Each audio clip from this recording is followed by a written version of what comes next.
DHL Stadium in Cape Town, the mother city. This is the venue, the theatre for the third and final test match between South Africa and Wales. There have been somewhat of an upset in terms of North versus South this weekend. Ireland overcoming the All Blacks and the English trouncing the Wallabies, meaning that South Africa are under pressure, as are Argentina, to try and keep the North-South a little bit more balanced. But it is a marvelous occasion. Two Springboks meeting milestones. Firstly, Eben Etzebeth with 100 caps and Bongi Mbonambi for 50. My name is Coach David Midgley. Alongside me for the first half of this encounter, Tsepo Tyler. Good afternoon, Tsepo. How's it, David? Good to be here at a decider of a three-match test match series between these two rugby nations, as we just see Bongi Mbonambi just getting onto the field. We have a quality side here after the Springboks, so I'm very, very keen to see what happens in this decider. Yeah, absolutely, and this game is brought to you live by the team. That's us at One World Sports Radio. Go tweet us at One World SR. Go to YouTube, like the video, subscribe, ding the bell. You'll know exactly when we are going live. We're going to be bringing you so much more rugby, and you want to be here with us every single kick, every single scrum, every single tackle, every single card, because just like the fans in the stadium, we are fan orientated. And how you get a hold of us? Tweet us at One World SR. We want to hear your thoughts. Go to YouTube, comment.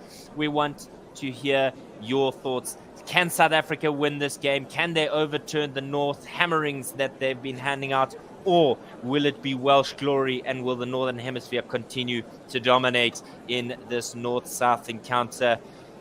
I'm looking forward to it. Let's get underway with the squads. Let's begin with the visitors, because they've only made the one change, have Wales. The Dragons, beginning with Gareth Thomas, Ryan Elias and Dylan Lewis in their front row.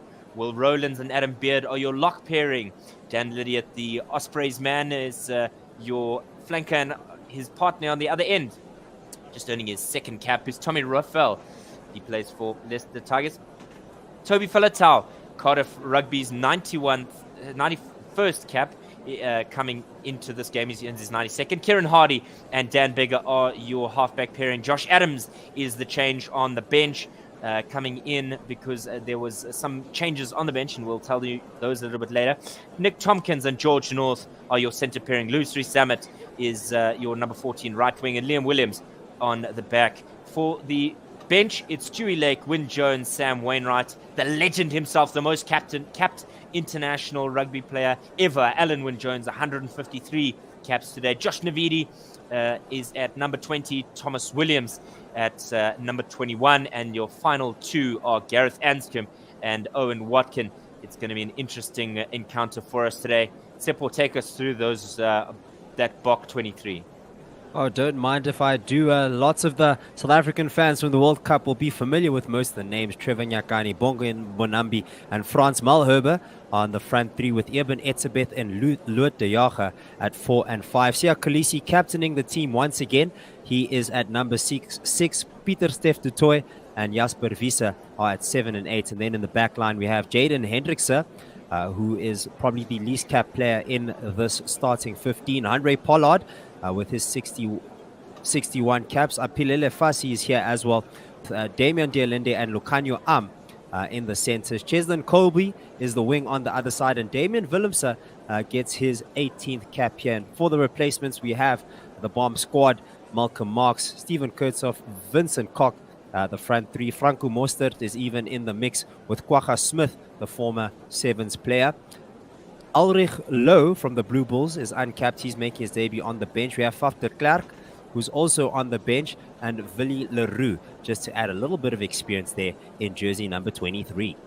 Small change. My apologies, Tsepo. That was my doing with the teams. Number 11 for the Springboks is actually Makazole Mapimpi. That was my error. It's a changeover from last week. The news from World Rankings this week, Tsepo, is that South Africa have dropped to number 3. Now falling below France and Ireland, with New Zealand at a number 4 position. You never, ever would have thought you would have seen, based on the last decade and a half of rugby. Nevertheless, South Africa 2 losses in their last 5. the Welsh, only the one victory, that one coming, their first one against South Africa away from home in Bloemfontein. And if we go through your assistants for today's game, Matthew Carley is the man with the whistle in the middle. The men with the flags on the outer sides, Angus Gardner and Nikki Amashukeli from Georgia, who blew the first game. He was in charge of the first game in Pretoria. And then Brett Cronin is the man on the TV today. An important game, Tsepo, for Ibn Etzebeth, as Nkosi Sikelele Africa rings out 100 caps. He's only one of 7. You think of guys like Brian Habana, Percy Montgomery, Jean de Villiers, Victor Matfield. I mean, those are star-studded names. John Smith is another one that comes to mind. He's in golden company, if you could call it. No, he's definitely earned that. Got himself a World Cup last year as well, so he's definitely one of the GOATs of South African rugby. Has served us very, very well, and we just see the flames on the Urban 100 sign that was just on the field. Now the flames just being doused. Man is up in smoke here. He's smoking. Going to have a hot game here when you hit that 100 century mark. And don't forget that you can comment on Facebook, comment on YouTube, and we'll be reading out your comments, just like Shorjan over here saying, my family, South Africa football, Vijay, Euro, Argentina, kia number message, train number han. No matter what you say, we're going to read it. I don't understand it, but the fact of the matter is we love hearing from the fans. This is fan-based, as David Midgley said earlier, so please don't be a stranger. Hit us with some comments. Looking forward to it as well. Bonge Mbonambi, a man who made his debut in 2016, gets his 50th cap today. We are excited to see the man who has really taken that number 2 position and made it his own. He's had some stiff competition from guys like Bismarck du Plessis in the start of his career, as well as, Adrian Strauss when he first broke his way into the side. But also in most recent times, Malcolm Marks, the bomb squad, has been a changing face, but certainly Mbonge Mbonambi making that number 2 position his. Trevor Nyakani switching from number 3 to number 1, so he's going from the one to the other direction in terms of the front 3. Frans Malherbe, a man who's been around just seemingly forever and a day, the silent killer in terms of South African Springboks.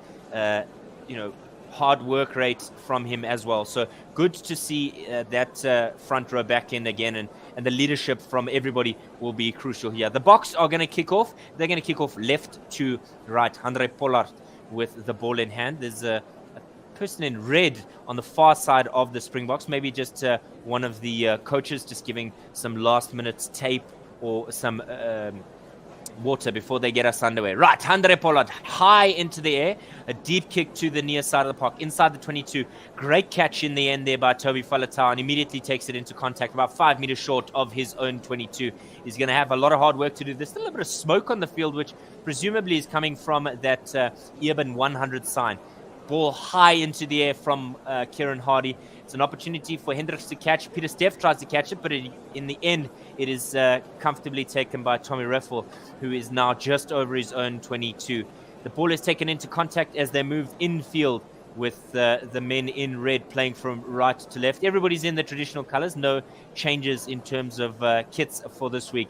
High hanging kick now from Kieran Hardy, just on the halfway mark, and a great catch by Jasper Visser, but he's immediately smashed by Tommy Reffel. Again, these Welsh players, knowing that the Springboks have struggled as Mbonambi takes it into contact in midfield, with some of their discipline, some of the errors costing them, and they were able to capitalize on it, were the Dragons from Wales. And contested ball ends up being a simple catch in the air for Lucanio Armin. It's a South African penalty advantage. They move the ball infield now.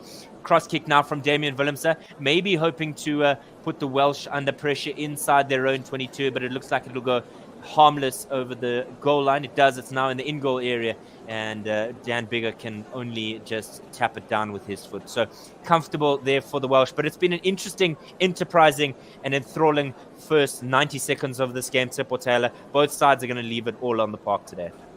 Yeah, no doubt about that. And we're just seeing some kicks here from both sides, knowing that South Africa have been struggling with the high ball, the Welsh team. And this time, South Africa got the penalty advantage for the knock-on from a Welsh catch. So we're expecting a lot of kicking in this game. And hopefully for the South African fans, they'll be a whole lot better under the high ball this time around. Right, that penalty that came from that knock on that Tsepo so wonderfully pointed out to us has gone into touch, and it'll be a South African line out on the far side of the park, maybe 5 to 10 meters away from the 22-meter line, maybe even closer than that, the way they're lining up. But now for the 50th cap man, the 50 cap man, half a century of caps, throws it to Loot de Jager. Great take there by South Africa's number 5, and good bit of work there from them. I wonder if there's a bit of interference from the Welsh players there as Matt Carley sticks out his arm aloft. Is there a penalty advantage? No, not going to be the case. I think it was a bit of poor stuff there. Hendrikse to Dialende, who just shoves a Welshman out of his way. Hendrikse now finds De Jager, who breaks away through 2 tackles, but is eventually brought down by Gareth Thomas inside the Welsh 22. Hendrikse finds Etzebeth as they move infield towards the view that we have towards ourselves. South African advantage, not releasing, not rolling away. Hendrikse to Lucanio arm, chip, cross kick. Can somebody get on the end of it? It is, it's Mapimpi in the corner. South Africa try within the first 5 minutes of this game. There might be a bit of a look here from the TMO, but it looks comfortable to me. South Africa on the scoreboard, and Mapimpi is back. Yes, please. Sure. David, my man, I wasn't going to lie. Coming close to this 5-meter line, I was feeling a little bit nervous, but South Africa very, very clinical this time around. Definitely a different side to the side we saw in last week's game that spent a lot of time on the 5-meter line, not taking the advantages that they got. And South Africa very, very clinical with a pinpoint precision kick. He stepped out. Mapimpi with the left foot has just stepped out there. And as much as he wants to smile, it's no try. And so Matt Carley overturns it. It's still goalless, scoreless, and without benefit for anyone. TT spoke too soon about being on this 5-meter line and not doing it. And that's exactly what he's done. He's just the left foot out of touch. Line out Wales, far side of the park, 5 meters from their own try line. No, it's not, because it was a penalty advantage for the Springboks. My apologies, not rolling away with a Welshman. And we're going to go for poles. Yes. Going for poles from here. The safe decision. Very well done here from the Springboks. So probably will get some points on the board. And that's the perfect start if you're a South African fan from the home team, the boys in green and gold. If you're a fan of 1WSR.com, go tweet at 1WorldSR. That's the number, WorldSR. And then go to the YouTube channel. Like this video, click the bell so that we know that you're a part of the family. But you know when we are going live for every single moment of this rugby season, because we're going to bring it to you. There's cricket on the go. There's so much that we are bringing to you. So don't run away. If you're a fan of cricket or rugby, please stick around. If you like football, there's great podcasts as well on our YouTube channel. Great tip back now, but the Springboks end up with the ball after the kickoff there. It was a bit of you have it, no you have it. But De Jager is now on the ball just over the 10-meter line towards halfway. Pollard with a high-hanging kick, maybe searching for Cheslin Kolbe, and he's comfortably going to take that. It's a wonderful catch by South Africa's diminutive number 14, Cheslin Kolbe. It makes so much difference when you can get that territory. Right, Etzebeth cross the field now. Amon is outside. He sends it to Mapimpi, and I think that may be knocked back. I think it's comfortable in the end. The Springboks retain possession here on the 10-meter line of the Welsh. Hendrikse looking for somebody to find. He finds Trevor Nyakane, who smashes into the 10-meter line. Not able to get over the gain line just yet. Malherbe in support to extend that ruck with De Jager and Mbonambi in that pile of green. High-hanging box kick now. Mapimpi going to try and chase it. There's a mark on offer. There's a mark called and mark given. And so Wales will have a free kick inside their own 22. Great catch there in the end by Kieran Hardy. Pressure from South Africa's number 11, Makazole Mapimpi. You could definitely feel the intensity of this game is on another level completely. South Africa a whole lot sharper, cleaning up a whole lot better, and doing well under the high ball. That kick not into touch and hoisted, and immediately Damian Willemse takes the catch off of the South African punt. There was nearly an opportunity. There's a knock-on signaled here by Matt Carley. It's an advantage for the Springboks on the 5-meter line. Now can they convert? Hendrikse finds Visa coming in field. He's got support from Malherbe. Hendrikse with a dummy throw, but finds captain Siamtanda Kolisi. Again, Pollard is moving on now to Hendrikse. Good catch in the end on the bounce from Cheslin Kolbe. He's going to be shoved out here by the Welshman. It was a great bit of work there from the Springboks, spreading the ball wide, getting it through the hands, but George North was the man who threw the diminutive scrum cap wearing Cheslin Kolbe, the legend, the World Cup try-scoring legend in the final. But they'll go back because the tackler wasn't releasing. A couple of instances of ill discipline here, Tsepo, and in a game like this, you can't afford to let the energy and the pressure that you're feeling from the occasion of the game distract you from what needs to be done. No, you can definitely feel that there's what Jacques Nienaber said at the beginning of the game, that this is very much a final. You can see the intensity that the South Africans are playing with. You can see the South Africans did their homework, struggling under the high ball before, now taking every kick that comes their way, taking it cleanly, and almost an opportunity here for Damian Willemse. Right, 6 meters out is where the throw is. So South Africa not quite on that 5 that Tsepo's been keeping a close eye on. Nevertheless, De Jager with the catch. Now the maul comes. It's been a great bit of work from the Springboks with the maul in times gone by. But can they find that success that they so desperately need? The call of use it is once, and they keep remonstrating. The match official on the far side keeps remonstrating. Stay up, stay up. Right, Hendrikse finds Dialendi into contact. 1 meter short of the try line, and he's over. Has he grounded it? That's the key. We're going to have a look here at the TMO. My word, he broke through a number of tackles, but did he get the ball down in the end? It's going to be another decision for the man behind the TV. He was immediately brought into the game on the 3rd minute, Brett Cronin, and now Matt Carley's asking for the Australians' help once again. Woo! This is energy like we have not seen in a long time from the Springboks. This is big pressure here from the home side. Damian Dialendi in the back line probably runs like a front line player with the amount of crash balls that this man takes, and almost crashing over the line, almost crashing over the whitewash to open the try scoring for the South African team here today. TT, let's have a look at the TMO here. He's dragged and dragged and dragged, and oh, it's difficult to call. There's a hand underneath it, and it is his own that might be holding him up there. I wonder if they'll say held up short. The on-field decision is indeed no try from the man with the whistle, Matthew Carley from England. But we're just seeing some of the images there as they get over the try line there. It's just... it doesn't look like the ball is over the line from that first angle, that first perspective we saw, or at least not grounded in a key position. But there's a third angle here that's just showing us that hand once again from Damian Dialendi that could prevent the try. The center pairing. That's what's doing the work there. Also, for those of you who may be watching and have synced our audio with your images, you'll notice that Lukhanyo is missing part of his middle finger. So that's a fact that you can maybe think about for the for the next time you're in a sports trivia quiz. No try is the signal from Matt Carley, and it's his own doing. There is Damian Dialendi, because it's his hand that's preventing him from getting the ball towards the try line. Difficult one, but the Springboks have crossed the whitewash twice now, Tsepo, and the Welsh certainly would be feeling that pressure. 2 disallowed tries, but nevertheless, the Springboks, I don't know, maybe they have the Protea fire. I don't know what it is, but my goodness me, they're on fire here today. Wow. Someone who has the Protea fire is Shorjan, who says, AB de Villiers, peacock, happy, happy. Maybe he's That's missing. all he says. Maybe he is missing AB de Villiers. Maybe he's missing Jean de Villiers. Maybe. That's probably the now, more apt. The more apt de Villiers. Or Peter de Villiers. I don't know. Or Peter de Villiers.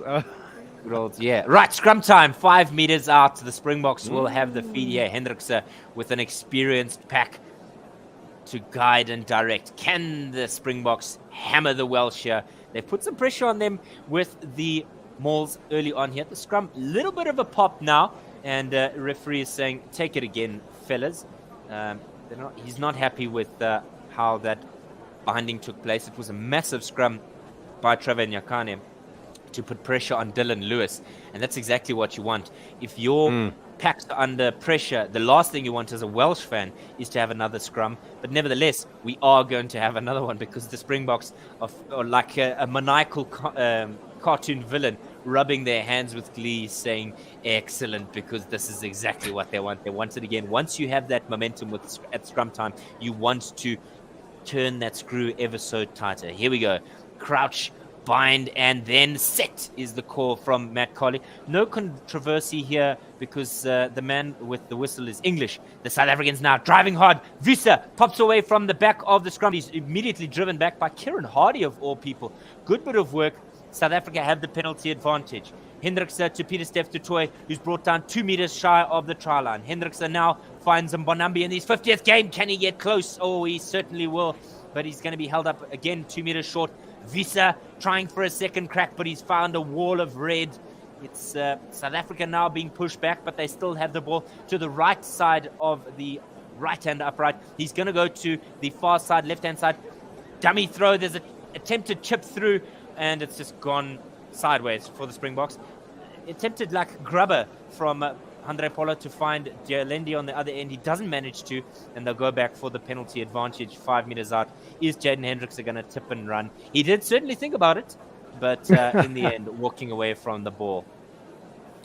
Very well done here from the South African team. And as you said, David, at scrum time, South Africans will be rubbing their hands. Just flashbacks to that Rugby World Cup final where it was scrum penalty after scrum penalty for the Springboks. And another advantage here for the boys in green and gold. So very, very exciting times here for the South African fans. And Welsh fans will be hoping that their team can hold this team out. Much like they did last week with some valiant defending and just take the opportunities that come their way. Yeah, as we head into now the 12th minute, Wales set for, 4 penalties within the first 12 minutes of the game. Our coaches are not going to be happy with that. Now you can see it's a team under pressure here, David. You can see this Springbok team is not here to play games. This is very much a final in front of the home fans. They are not here to disappoint. They felt hurt when the record was broken of Wales not winning, and we just see the scrum started and was collapsed, and will probably be taken again here.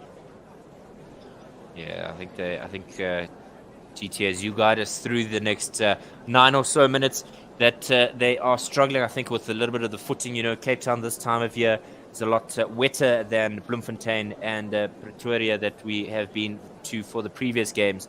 So traction underfoot may be quite difficult for the men in front.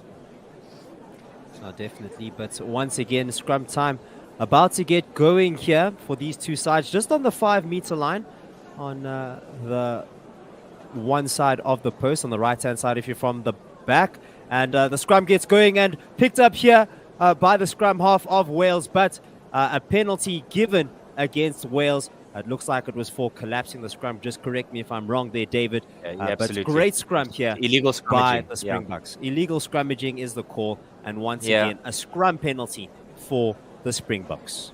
And the Springboks are going to go with what, TT? A scrum. Another one. Go. DJ Khaled out here with the scrumming.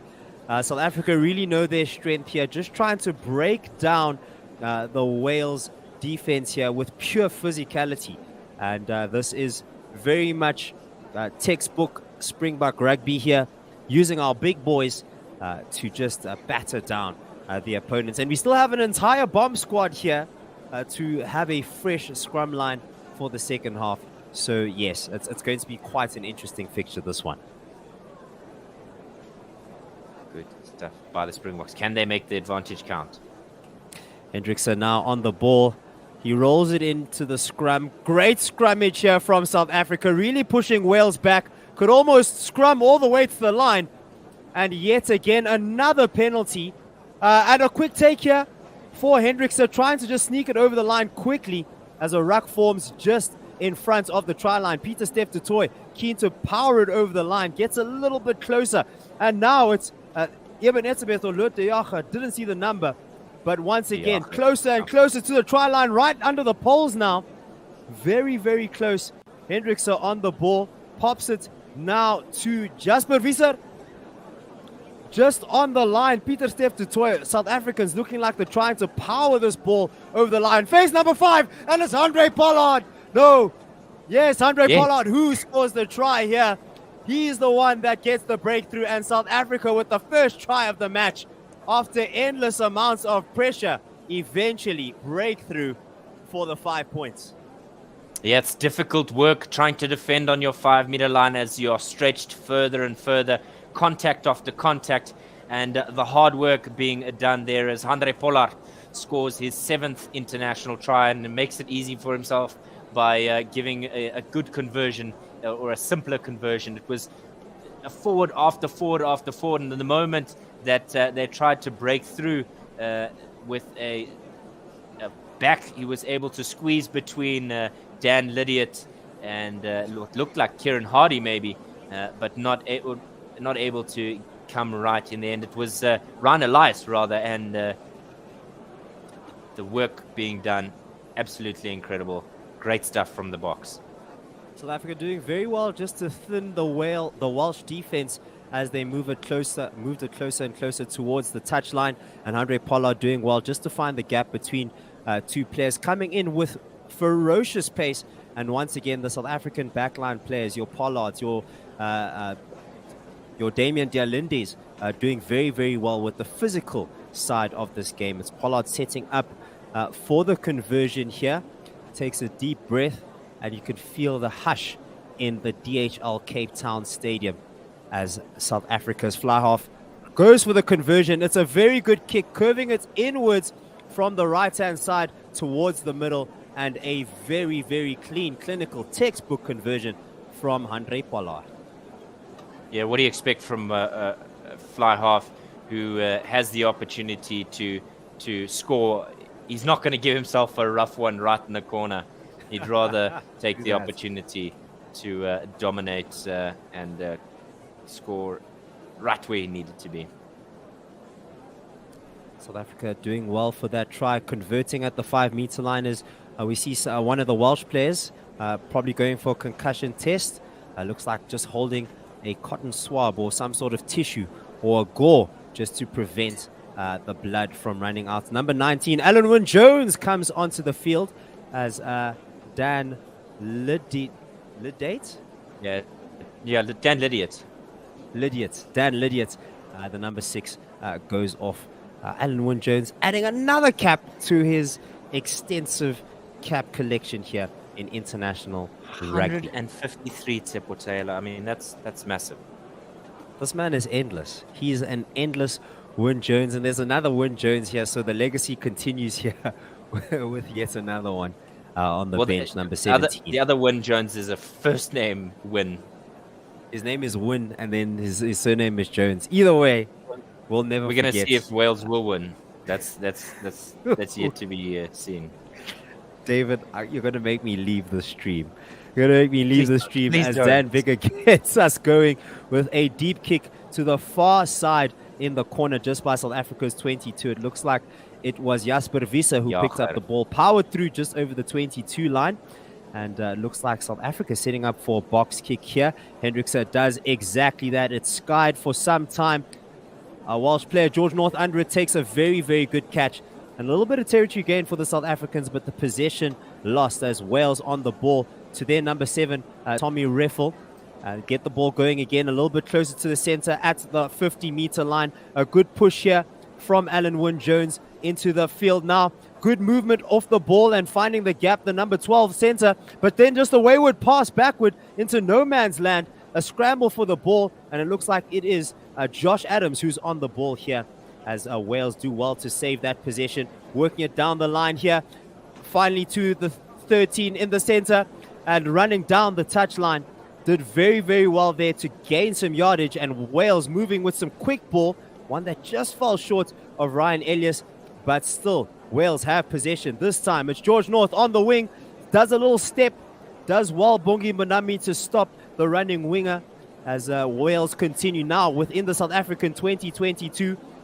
Doing well here. 2-0 and just finding the gap between the players, not getting to the hands with the pass here. Doing well to get it down the line. And the center, number 13, George North, does well to do a little step there to keep the ball in play. Almost very, very close to the try line here. Close to that 5-meter line. The Welsh team doing very well to work the ball up. A little bit closer to the center. A big, wide pass. Dan Bigger pop to Nick Tompkins. Just in front of the poles here, in front of the 5-meter line. South Africa doing well to keep Wales back. The offloads are on fire here. This one a little bit too far back for Liam Williams, but he does well together, as now it is Lewis Rees-Zammit on the ball. Gets tackled. The ball keeps going here for Wales. Phase number 12, as it's a great pass here into the winger, and did very well to get an offload to the Welsh number 7. He gets over the try line, and Wales respond immediately with a try of their own on the close touch line. Tommy Reffel gets it over the whitewash, for his first international try. The wash.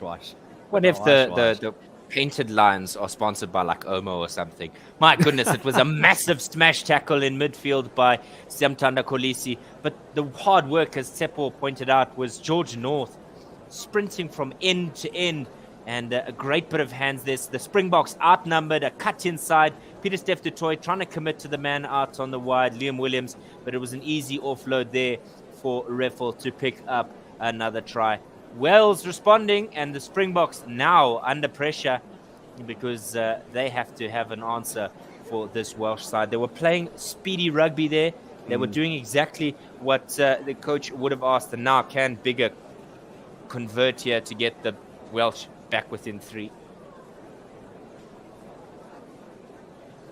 From the touchline, the kick it started in the middle of the poles and then just veered away to the right. It was a tough conversion here on the touchline, and it was a conversion missed. But just talking about that try, the Welsh did very well to spread the ball to both sides of the pitch, really get the ball going at a very, very quick tempo, spread the Springboks defense, and eventually find the gaps for the try. Very, very well worked try here. It is 10-15 as Andrei Pollard gets the kick into the Welsh 22, where it looks like it is Tulupe, Toby Falatau, who picks up the ball and gets tackled on the 22. 2022 is the year, as Kieran Hardy gets a box kick. It looks like it is Jasper Wiese who was under it. A big knock on to the Wales defense, and a massive clothesline of a tackle here. My word, Eben Etzebeth just threw this man down like it was a choke slam. You wouldn't have thought it was his 100th game, because good glory above did he run that man over. Wow, can we please get the medics in there? Wow. Like he just stood up from that tackle, by the way. That looked like a cartoon, David. His legs kept going forward, but his body kept going backwards. That was a big hit here. On Kieran Hardy. My word. You know, you talk about cartoons. In cartoons where somebody disappears and their smoky outline is still there, that's basically how it was. Wow. Oh, my word. He's run him over there. Here. But the advantage here for the earlier knock-on from Jasper Wiese. Once again, South Africa struggling with that high ball. Literally bounced straight in and straight out like a very shallow bucket while you're trying to shoot a basketball. Yeah, they're just having a conversation now. Are South Africa's forwards led by nobody better to say a word about it? Siamtanda Kolisi, the legend himself from Zwide in the Eastern Cape. South Africa's talismanic captain. He's on the park. A bit of blood rushing from the mouth of Cheslin Colby. I think in that last passage of play leading up to the try, that handoff got a bit of a bash. So we might see possibly Willie Leroux coming on the park, but maybe Willemse moving out wide.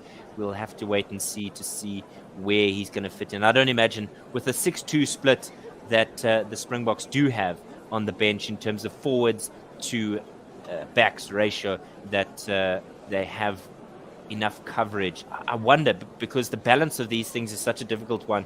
You go with a fuller a bench in terms of your forwards, and then when you get into a situation like that where it's not like the form is not good enough, nevertheless Willie Leroux on the park, you run the risk, Tep, of finding yourself a little bit short. Now, you'd expect that it's Damian Willemse who would move to that wing position as Villaroo comes onto the field, but not conventionally playing at wing. But with in that back line, the players usually are relatively interchangeable. But hey, you can't exchange the pocket rocket, Cheslin Colby. That man's a legend. Particularly with Damien Willemse, he's always been touted as the next Frans Steyn in terms of utility. Feed now for the Welsh scrum. And Wales get the ball out. Oh, and it's a penalty against South Africa. Welsh penalty here. Just inside their 2022. Yeah, Trevor Nyakane with that awkward smile. You know when you pass a stranger in public, that it's like almost a wince. He just lost his traction there. And it's something that I spoke about at one of the first scrums that had to be reset. I think he's just slipped there, and that's why he's been penalized. Nevertheless, ball going out into touch over the 22-meter line. But T, talk us through that last 10 minutes. I mean, what have you made of it? It was all South Africa, and then suddenly Wales have turned these things on their heads. Yeah, so in that last 10 minutes, it just felt like the Welsh team really started to just get their own rhythm, started to really show us what the game plan on offense was for them. And they did very well to get the ball spread in front of their try line. Wales throw, and it's a good take in the middle of the line-out. Right, let's see how they can do. Ball going away now to George North. Over 100 caps for the man from Ospreys. Let's see how they go here. He finds his partner, Nick Tompkins, through the ball. South Africa collect the ball through a knock-on. Mapimpi offloads to Willemse, who's immediately smashed away in the counter-ruck there. But nevertheless, it'll come back for the Springboks. There's a bit of chaos there off of the line-out, and South Africa will be the team that's smiling a little bit more. Quick comment here from DMRE TSM JDJ. Said, away, Mensa. Away to you, sir. Away to and, you. The Springboks or the Welsh would want to feel like they've been playing away sim after this game. You need to leave, mate. You need. Why? This is unacceptable. This is unacceptable, David. I will not tolerate this. If you don't like it, tweet at One World SR. Tell us if you don't like the puns. If you do, tell like David that is a problem. Oh my word! I think our producer can tweet a poll.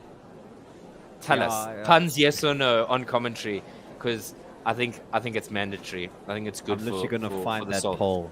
Right, just over 22. Yeah, create a poll for us on Twitter, TT, and then tag at One World SR. Right, South Africa collect a penalty from that scrum again, collapsing. It's going to be a difficult one the moment you're not the one receiving the feed. Nevertheless, it's Dylan Lewis who has to look at the ground once again in dismay. And there's now conversation to Dan Bigger from Matt Carley about illegal scrummaging. Dan Bigger presumably saying, well, there's not much they can do. The traction's not as sturdy underfoot as Bloemfontein would have been. And so that's why they were feeling some pressure there. Hey, David, it's another scrum, another penalty here for South Africa as they kick this penalty into touch just inside the 10-meter line of the Welsh half on the far side of the field. So another line-out here, and that's something that we missed in the last game, some quality line-outs. We saw a lot of opportunities gone a-begging here from the inexperience, just trying to blood some fresh players in the last game, and we're hoping for a little bit more clinicism here from the 50-cap man. Right, speaking of it, it's Bongia Manambi with the throw. He finds Peter Steph Toy at the back of the lineout and immediately passes it on. Advantage to the Springboks. Here they go with the more. It's uncontested. It's really not being dealt with by the Welsh. Immediately, finally gets out the way. Finally, that's a yes and no. Right, Mapimpi in midfield. A hanging pass out to Lucanio and it goes out, but I think they'll go back for the penalty advantage. South Africa trying to make the ball fly through the hands, and in the end, it was a little bit of poor handling from them. Again, Dan Bigger having a word with Matt Carley, maybe trying to understand what went wrong there, who made the error. We still will wait and see. And a quick comment from Barry Mayer. Thanks, boys. Watching soundless stream with your commentary. Lekker boot. Thank you, Barry. Barry, my boy, that's the energy we love to see. If you love One World SR, gooi the speakers off for the stream. Just get us in your ears and get the fans chatting here about the rugby. We actually listen to you. We listen to your comments. Get yourself a shout out. Shout out your mom. Shout out your dad. Shout out Sia Khaleesi if you want. But just shout out using the YouTube comments. You can tag us at One World SR. Rian Boyson just said go Bokke here. So guys, come on. If you want your shout outs to be read, put a chat. Right. Big throw there from the Springboks. It was a lot higher than you would traditionally expect from a line-out throw for the Springboks. Great catch by Loet de Jager. And here we go with the maul. The South Africans absolutely smashing the Welsh in this form of set piece in this game. The Welsh not really having answers. Bongi Manambi with some support, and the camera zoomed out at the wrong point. Nevertheless, we're back again. Jasper Wiese now with the ball, and he breaks away from the maul into contact and finds Kieran Hardy, who's now about 7 meters away from the try line. Looks like there's a bit of counter-rucking from the Welsh. Have they turned the ball over? They absolutely have. Kieran Hardy now digging it out from the bottom. It's a rubbish throw to Dan Bigger, and Lusri Zamet from his own try line, behind his own try line, has to kick this one away. And the Springboks now counter-attack as Vilileru in midfield is brought down by the number 7, Tommy Riffel, the try scorer. Hendrikse to the blind side, finding Mapimpi, who's got some support from Sia Khaleesi. Now on the far side of the park, just over the 10-meter line, and the Springboks have been penalized. Not releasing is the call, and Wales, the men in red, will have the penalty advantage. Sia Khaleesi doing hard work there, but it's illegal according to referee Matthew Carley.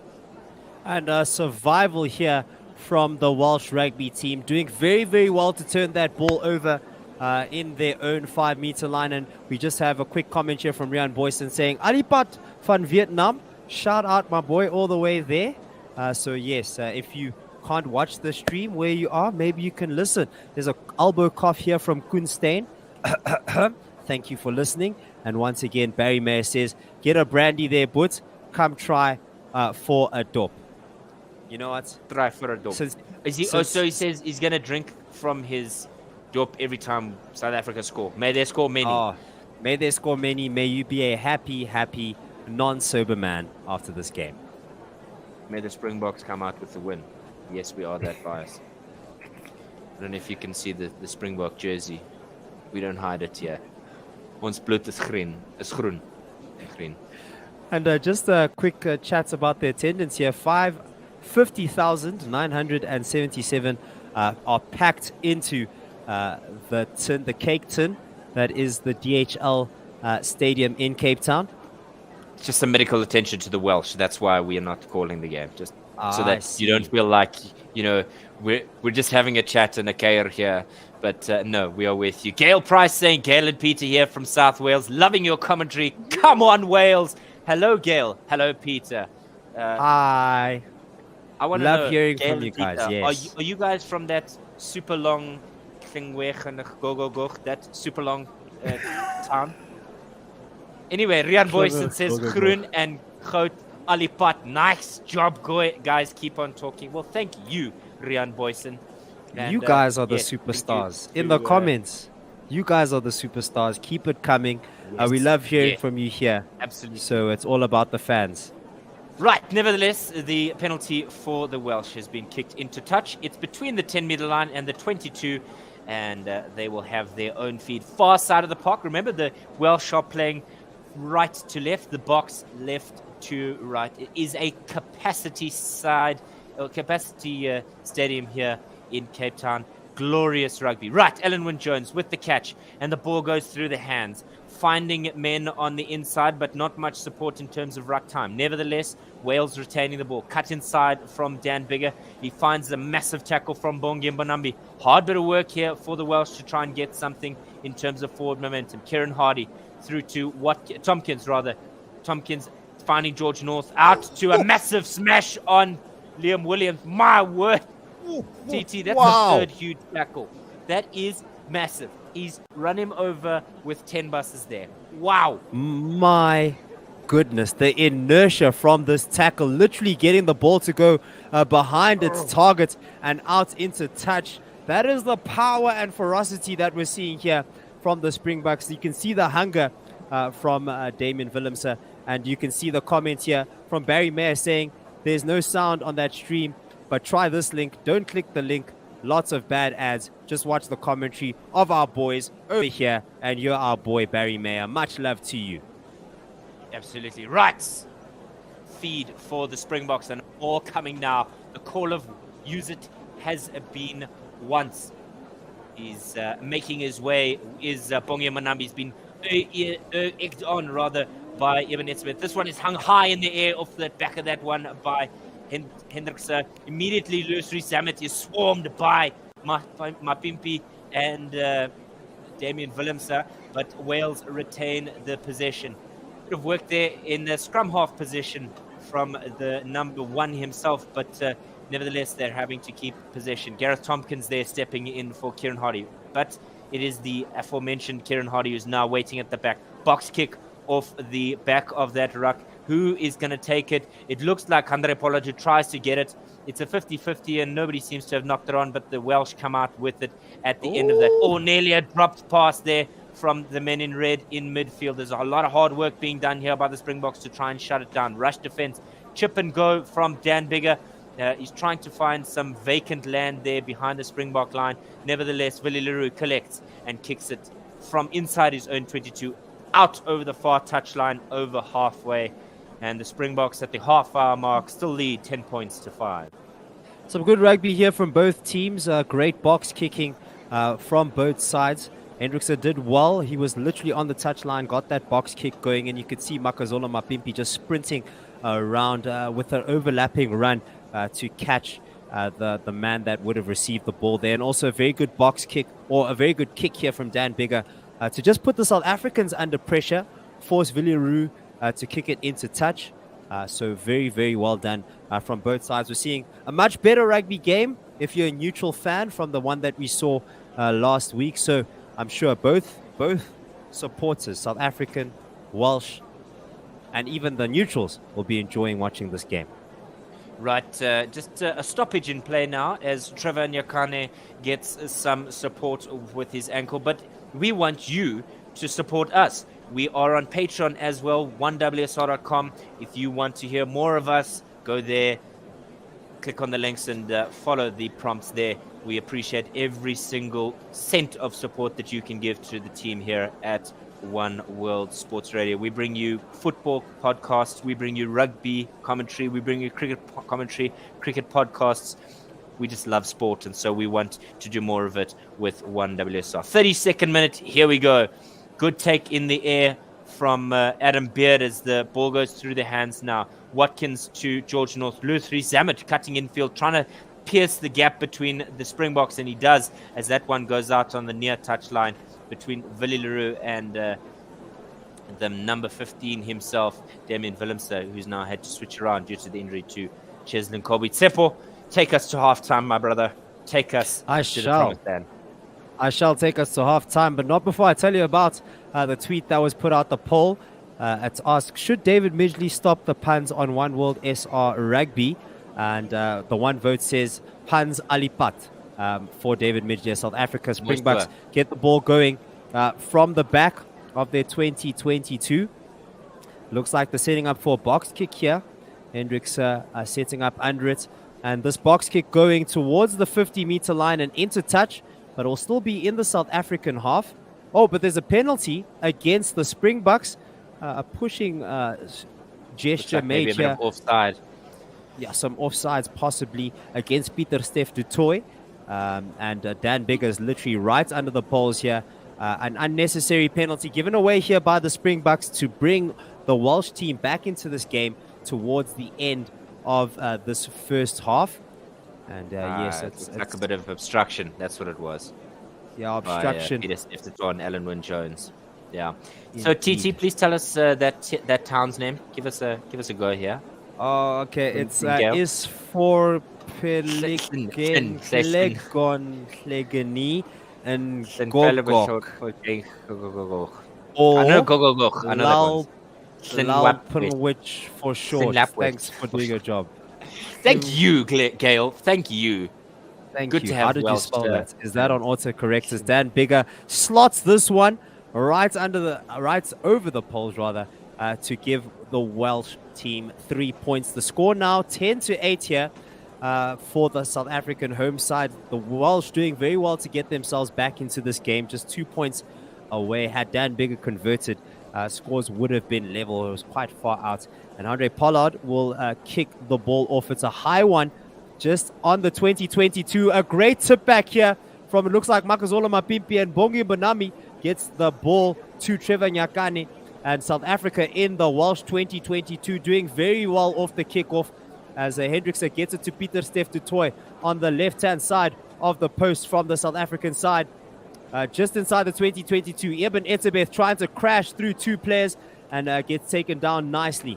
Still no forward movement just yet here as South Africa go through the phases. Eben Etzebeth once again taking on two Welsh defenders as the ball keeps going. Crash ball after crash ball. Pieter Steph du Toit has it now, and Hendrickse looking to set this one up again. Going towards center field, this time to the back line. They work it down to Willie Leroux.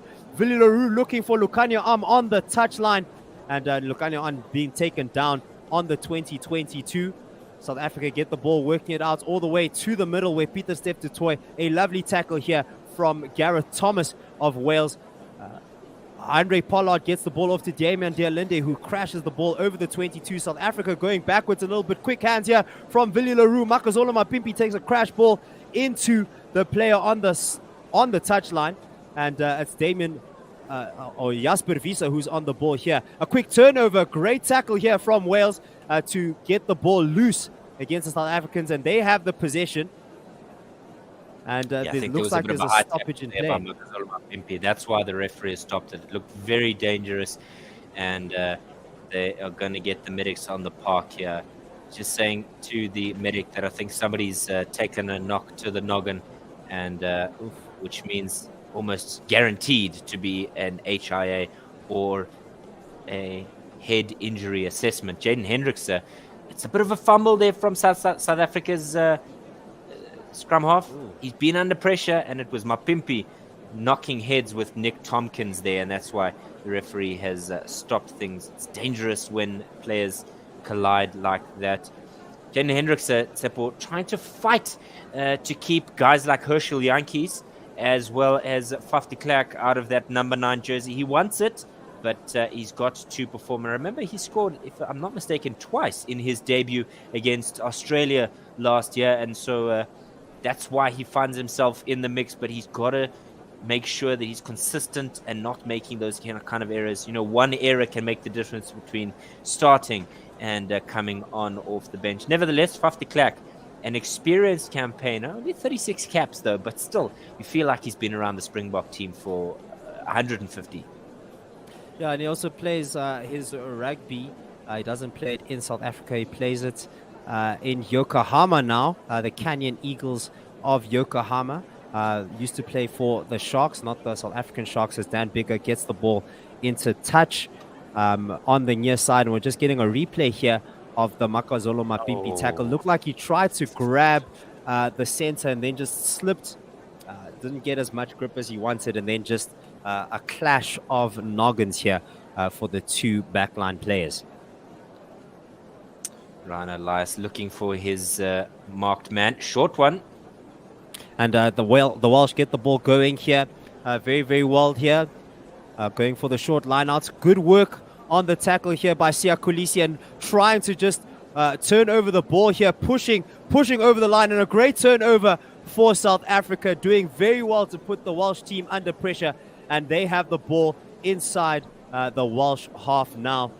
That's Jasper Wiese, who did a little bit of a crash. The ball gets moving backwards once again. Damian Dealinde, and it is on the Siya Kolisi who has the ball, getting big yards here just by the 5-meter line of the Welsh half here. And there's an advantage here against, goodness gracious, a little bit of fighting here between Damian Dealinde and it looks like George North.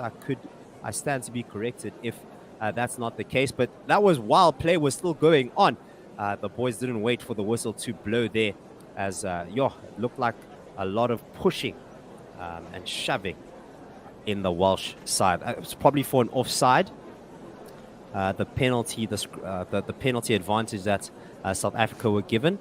And yes, just a quick talking to between the number 12 of South Africa, Damian Dearlindi, and the number 11 of Wales, Josh Adams. And getting both captains involved here as well. Hey, it's a fat chat. A little bit of cheeky behavior there because Willie Leroux was looking for the tap and go, and Alan Wynne-Jones was trying to knock the ball out of his hand before he'd made the tap and go. It's just the subtle things that most people miss when watching international sport, and that's what we love. It's the gamesmanship. It's a little bit dirty, yes, a little bit dirty, but at least we know that it's not malicious. You'd feel that the Welsh team would do anything to get the South Africans off their game. I was just watching some reviews of the first game, for example, where we saw Dan Biggar just being a bit difficult to deal with off the ball and make it very, very difficult for South Africans, trying to frustrate them and get under their skins. And we're probably seeing something similar to that now. Andrei Pollard is taking the ball up to the 5-meter line. He's going to kick it into touch here. So South Africa going for the line out. They don't want the 3 points. They want 7. They want 5. And with their line-out record, especially with Bongi and Mbonambi doing the throw-in, you definitely back something to happen in this time. Somebody's got to give Lord Diache like an eye drop sponsorship or something. The way he blinks is like he's trying to wash away memories or something. The man is like vicious with his blinks. I suppose when you look like a caveman. Bongi Mbonambi who gets a very good throw, very high, and the blinking man himself, Lord Diache, picks the ball up. The maul moving slowly towards the try line. Now starting to pick up pace. And Bongi Mbonambi gets over the try line for a try here for the Springboks to make it 15-8.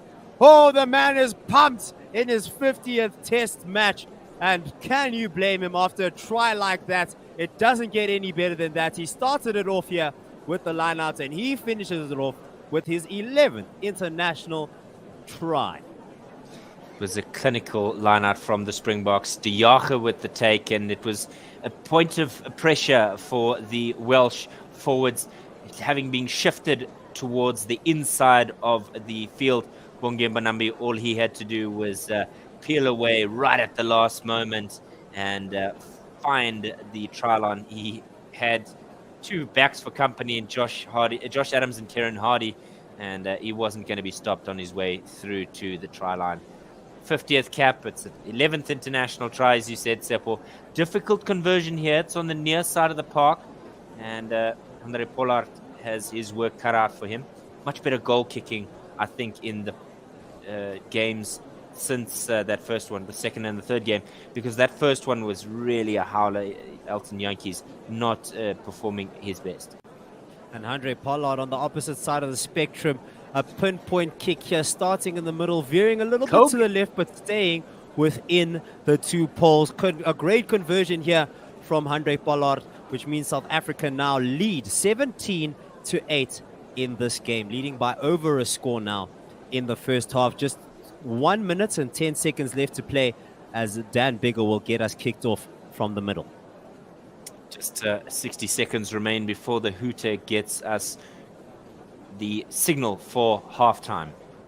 A good take here from Lord Diache. Looked like he was just lifted a little bit here from Frans Malherbe. Even had a little bit of backup in case he knocked it backwards.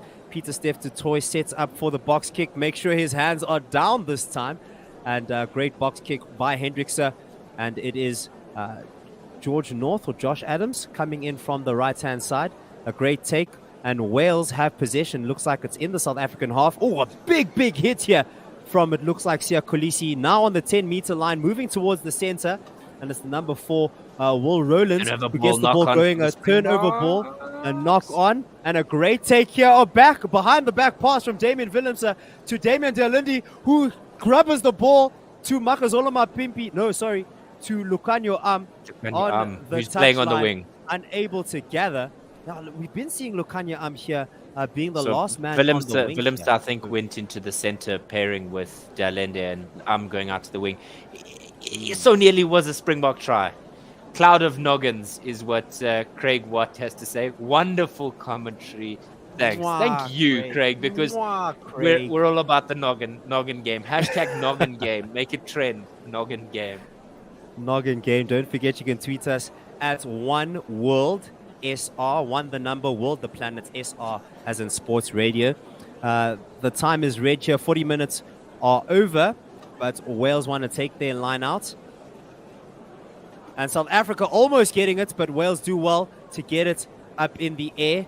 Didn't go for more, went for a ruck immediately and kick it into touch to end the half here. South Africa in the lead, 17-8. It's been a great half of rugby from both sides, but South Africa with their noses in front, thanks to a try from Bongi Mbonambi and Andrei Pollard. Both of them were converted, even a penalty for Andrei Pollard. And it was the Welsh number 7 who got over the whitewash, Tommy Reffel. The wash. And a conversion no conversion, but a penalty for Dan Biggar leaves Wales at 8. Once again, 17-8 between these two sides. Yes, 2-1 is where we leave it at halftime in Cape Town.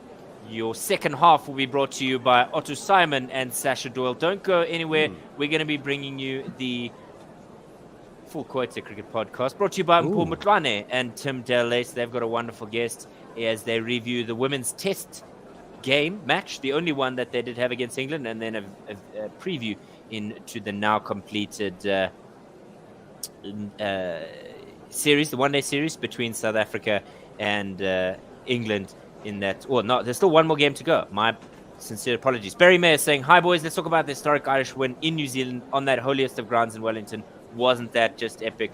I love the Irish and I'm so glad for them." I'll leave that to Sasha and Otto. Don't go anywhere, and please stick around. We look forward to the second half from the Springbok rugby game. Yebo!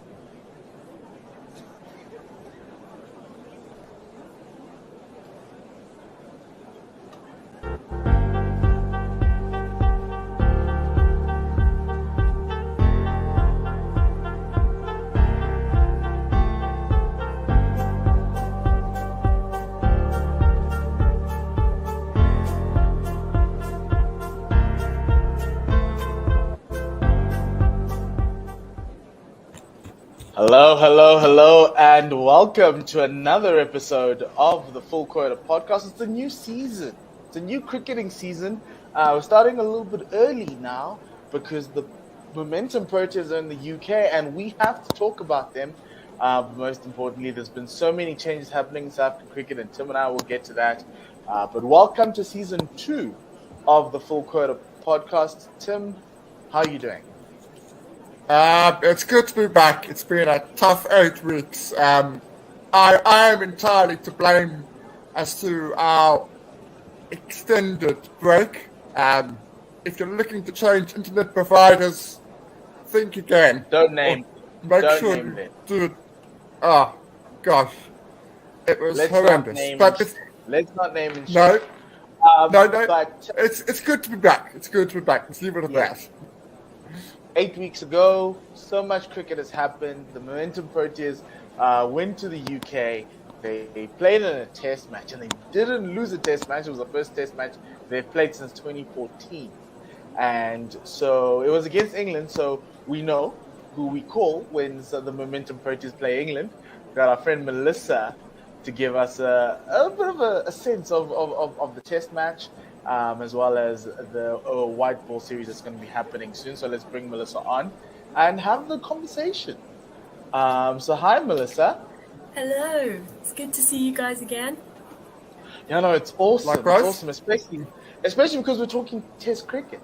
Yeah, and so first question from me to you is, do we need an extra day? Should they play 5-day cricket? Well, I'd say definitely. That is, I mean, we've seen the players come out after that game and say, look, the 5th day would have meant most likely a result. I was in Taunton the next day and it was beautiful blue skies, not a single drop of rain on the forecast, which was really frustrating. But also, I think there's so much discourse and conversation around that 5th day because of how infrequently we have test matches. It wouldn't be such a big deal to have a fifth day if we had more frequent games. But if you look at England, where 6 or I think 7 now of their last test matches have resulted in draws, because the tests happen so infrequently, that fifth day seems just more frustrating. So you're desperate to get a result, and there's pressure from the media as well. People are going, you should do a positive declaration, you should, almost risk losing just to satisfy the crowds, and especially with women's cricket, kind of prove something, maybe to new viewers, maybe to people who haven't seen it. So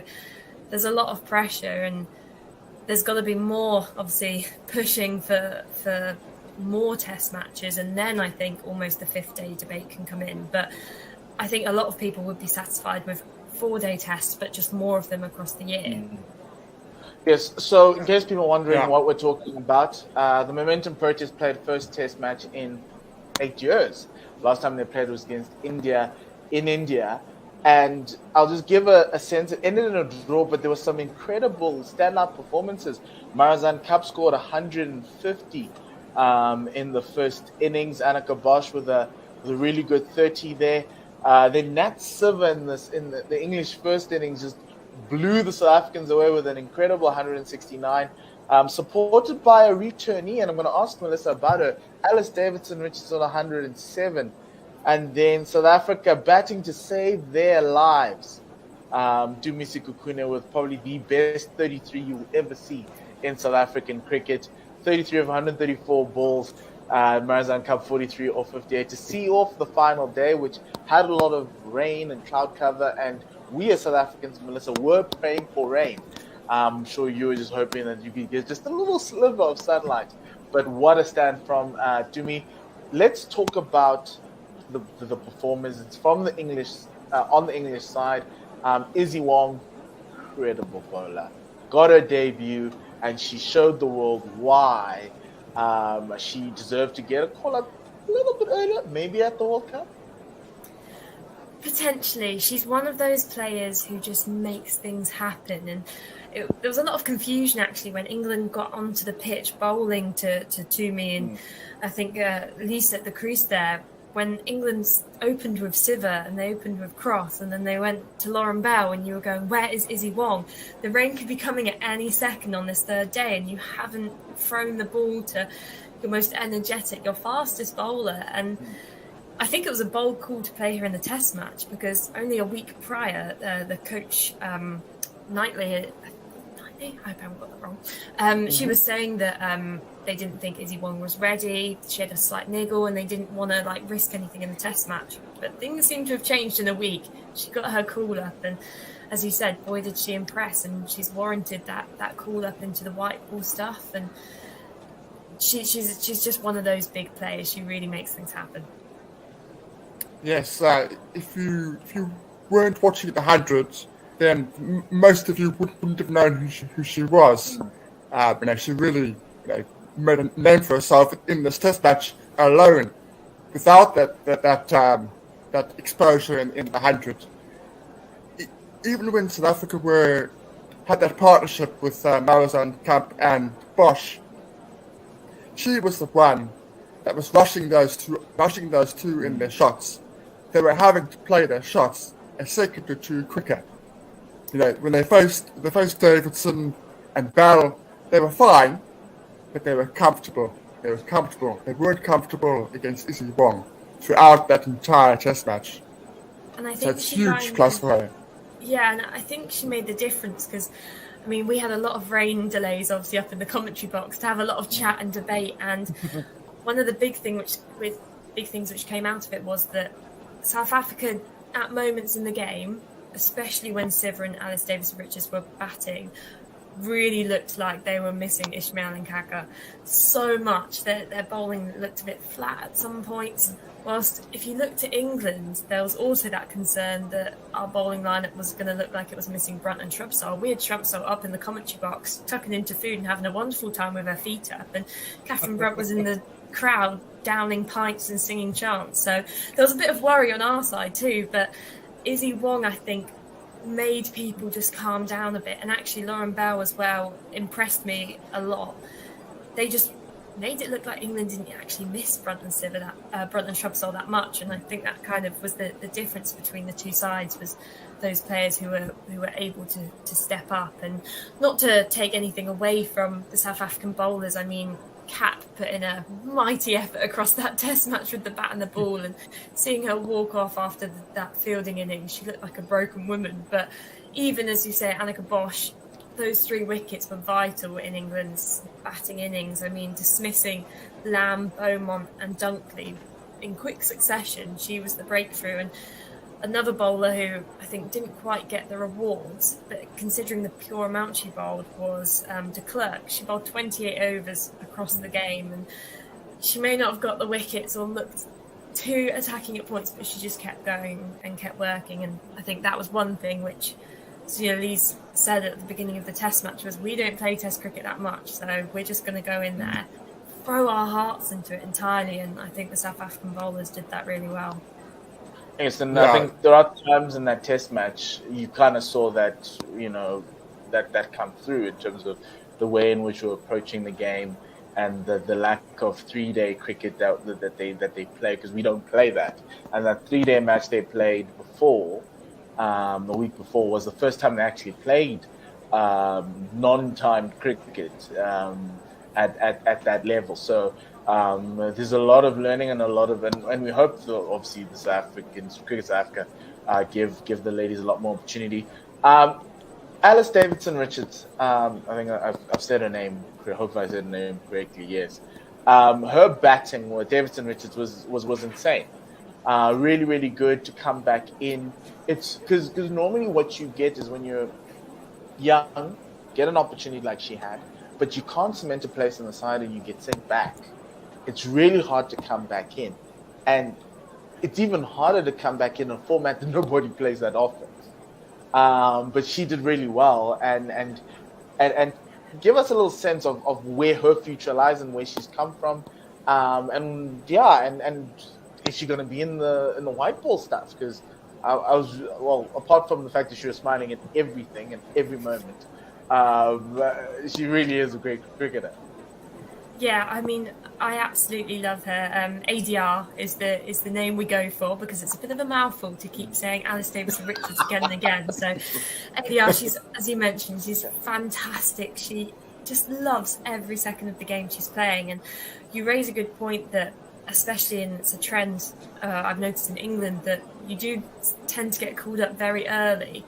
And if you don't quite perform when you're at a young stage, you do get sent back to domestic cricket. And it's really hard to fight your way back in. I think there's only been 2 players who can come to mind who have managed that, which is ADR, and the other one being Tash Farron, who's unfortunately been ruled out for the rest of the season with a stress fracture. So disappointing for her, but it's really, I think, a good sign to be sending out to the domestic setups around to say that, yes, you may not be 21, 22, but if you have a good season and if you exhibit the skills and control we're looking for, we will give you a chance. And she seized her opportunity. I think at one point in her innings, she was about 8 off 47 balls.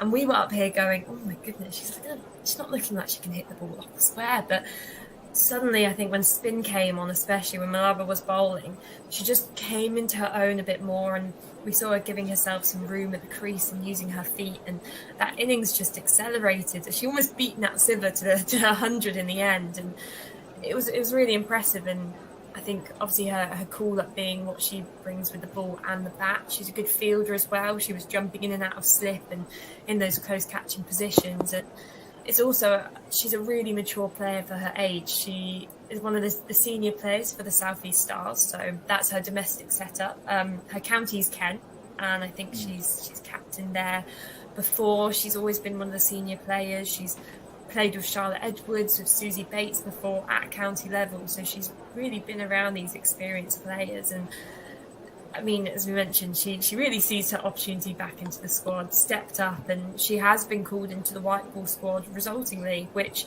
I think is a format which she's probably flourishes in more. She's got fantastic slower balls, and just when she brings out that shorter ball, when she can come back in those short, snappy spells, she's a tall bowler. I think she's around the 6 foot kind of height, which you don't quite notice, and she's really broad shoulders, so she can generate a lot of pace, and is handy in the def. So an interesting call-up. I think it shocked a few people, but as soon as I saw her name in the squad, I was like, bring her into the side, because having that all-rounder alongside Nat Sither, suddenly England's team just looked pumped for the batting, and it turned out to be a useful partnership.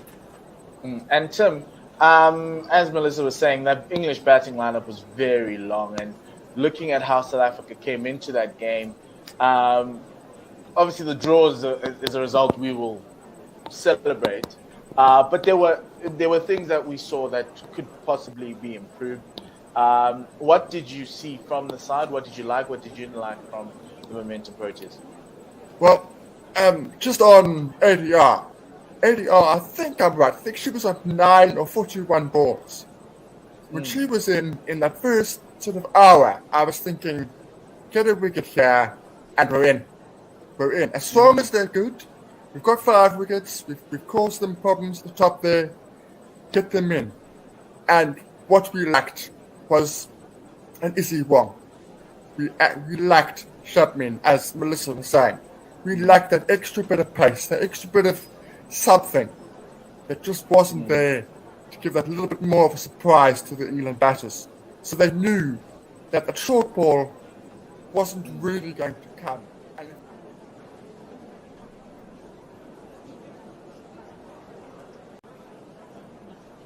Hello, everybody.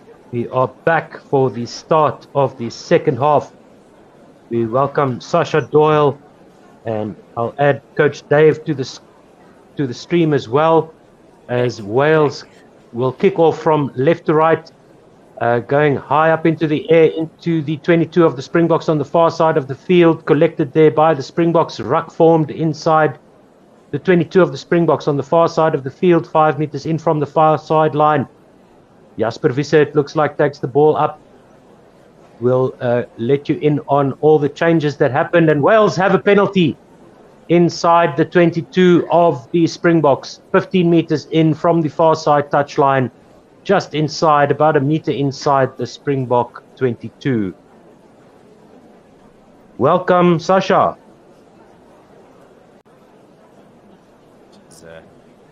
Having some challenges there with the microphone.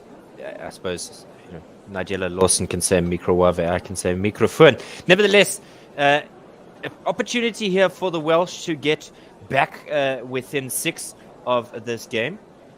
And not the most challenging of kicks here for Dan Biggar. Sasha, welcome. Good afternoon, good evening. Still struggling there with the technology. No worries. Otto, what do you think? Comfortable? Yeah, it's a super physical game by the Springboks so far. It seemed to be having the desired effect. Wales a bit on the back foot, as the Springbok coaching staff would have wanted, as Dan Biggar lines this up, comes forward now, strikes it with the right foot, and it's a penalty to Wales. It's 17-11, as I will update the score, and we will wait for our fellow commentators here to get up to speed, and I will great take there by Toby Falatau inside his own 22. A lot of work here now for the Welsh to try and clear their lines here, but Kieran Hardy comfortably in the end, high hanging kick, and it'll be a catch just out. Oh no, it's just outside. So throw in for the line out to the Springboks just outside the Welsh 22. A good territory gain there for the Springboks in the end. Good pressure. So a good result, and Springboks still in an attacking position. Conversation between Nyakane and Monambi around the discussion for the line out selection. So relaying the messages. Bonge Monambi on the far side of the field, and this line out just inside the Welsh 10-meter line. Breaking off is Siya Kolisi, sends the ball out to Kwagga Smith, who crashes into the Welsh defenders as the Springbok number 9 passes the ball out to Lokonyo Amu, who's over the line, and the try is given On the far side of the field, Lucanio is in, scores the try for the Springboks, immediately hitting back, keeping me busy here with the score updates and appreciating your support here, Coach Dave. Not a problem at all. It is a great pass over the top by Jaden Hendrickse. Just a step inside from Lucanio and the man with the magic hands once again finds himself over the try line. And, he doesn't have Makazole Mapimpi to ghost him this time with the high five. We all remember that Rugby World Cup 2019 in the final when Lucanio basically just said, here's a try for free to Makazole Mapimpi. Just having a bit of a look here at the TMO, Jaden Hendrickse, when he throws, is he out? But no, he's in touch. Great bit of work, great hands, and comfortably another try for the Springboks. That's their third, and I don't think Matt Carley can give that anything but a try. He did signal a try. No try. Now that's a surprise. Forward pass. Oh, forward pass. Oh, and the fans are giving Matt Carley an earful there. And we can assure you that it's not kosher. Whatever they're saying, it's not for the ears of your children. Sasha, are you with us? I'm now with you guys. Okay, Yes. Great stuff. Here we go. Okay. I think it's going to be an exciting second half, yeah? Springboks. Yeah, it's already started off with a bang. No, I mean, we have to get it here. But Wales definitely putting up a good fight. Yeah, it's a scrum now for the Springboks. About 6 meters in from the far side touchline. In between the Welsh 22 and the 10-meter line, if I'm not mistaken. That's correct.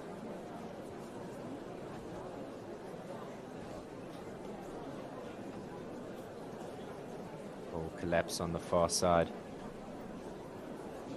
Looks like there's a penalty there for the Welsh. Trevor Nyakane, the one under pressure. And there's a bit of argy-bargy as Malherbe and Gareth Thomas get into it there. Yeah, it's a tactic that we've seen from many teams against the Springboks, just trying to get under the skin of the men in green and gold.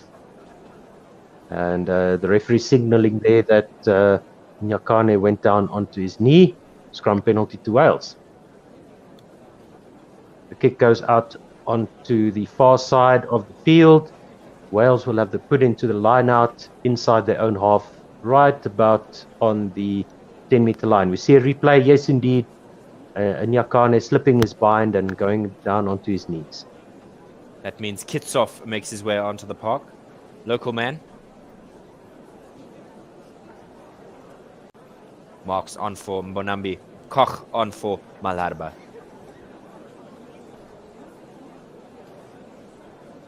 So Wales with the put into the line out. And it's a short on penalty to Wales on their own 10-meter line. Some illegal movement there by the Springboks, and the referee not happy. Dan Bigger with the ball. Up and under. Wales rushing in. The ball comes down just inside the 10-meter line of the Springboks. Cut back. And the Springboks being swamped by Wales. They have possession with the Wales number 9 sending it to the far side of the field into the hands of the Welsh number 11. He's brought down and manages to get the offload going to his forwards. Once again, the ball comes to the near side of the field, inside the 22 of the Springboks now. Wales go. They are in the middle of the park, inside Springboks 22 with another ruck formed. Passed back into the back line. Bit of indecision by Bigger. He goes to attack the line. Wales get the ball out to their forwards. It's a knock-on by Wales just inside the 22 of the Springboks, but the referee will come back for an offside penalty against the Springboks just outside the Springboks 22 in the middle of the park.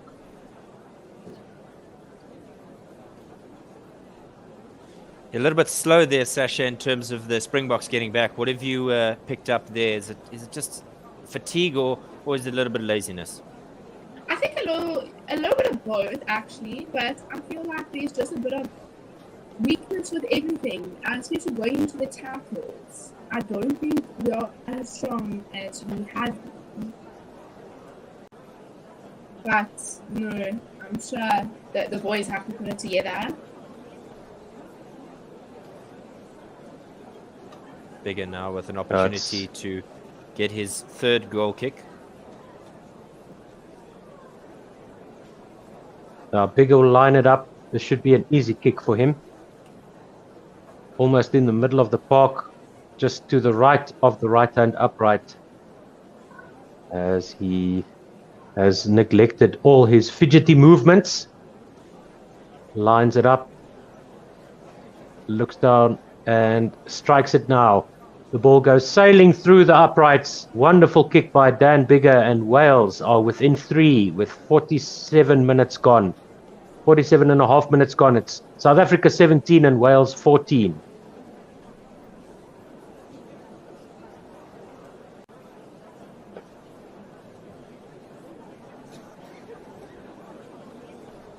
So the kickoff by the Springboks goes to the far side of the field, inside the 22. It's collected by Wales. Immediately swamped is the number 8, Toby Falatau. It's a ruck setup here, and Kieran Hardy will send the box kick high from his own 22. The ball is going to come down just outside Wales' 22. Valileru on the far side gets the kick through into the Wales 22, collected by Williams, and he is tripped there and sets the ruck up on the far side of the field, inside the Wales 22 still. The Springboks behind the advantage line. Wales set another ruck. Kieran Hardy gets the ball out here, waiting for the channel to be formed. Almost a turnover there for the Springboks. The ball goes up, but it's charged down by Eben Etzebeth. He tackles Dan Bigger behind the advantage line, behind his own try line, but there's support there. Wales kick it out. Willie Leroux collects. He passes it out to Lucanio Arm, who's back onto the 22, over the 22 now in the middle of the field. Jaden Hendrickse to Pollard, to the near side. Peter Steph Tue, inside ball. It goes back to Lucanio Arm, it looks like. Ruck is set about 10 meters from the Welsh try line, 5 meters in from the near side touchline, as Eben Etzebeth takes it to the 15-meter line. And Jaden Hendrickse once again to Malcolm Marks, who's on the park now. Jaden Hendrickse to the far side. Pollard, short pass to Vincent Koch, who's onto the 5-meter line almost. Jaden Hendrickse fumbles the ball a little bit. There's a Welsh player jumping onto that ball, and they've got the possession back to Wales.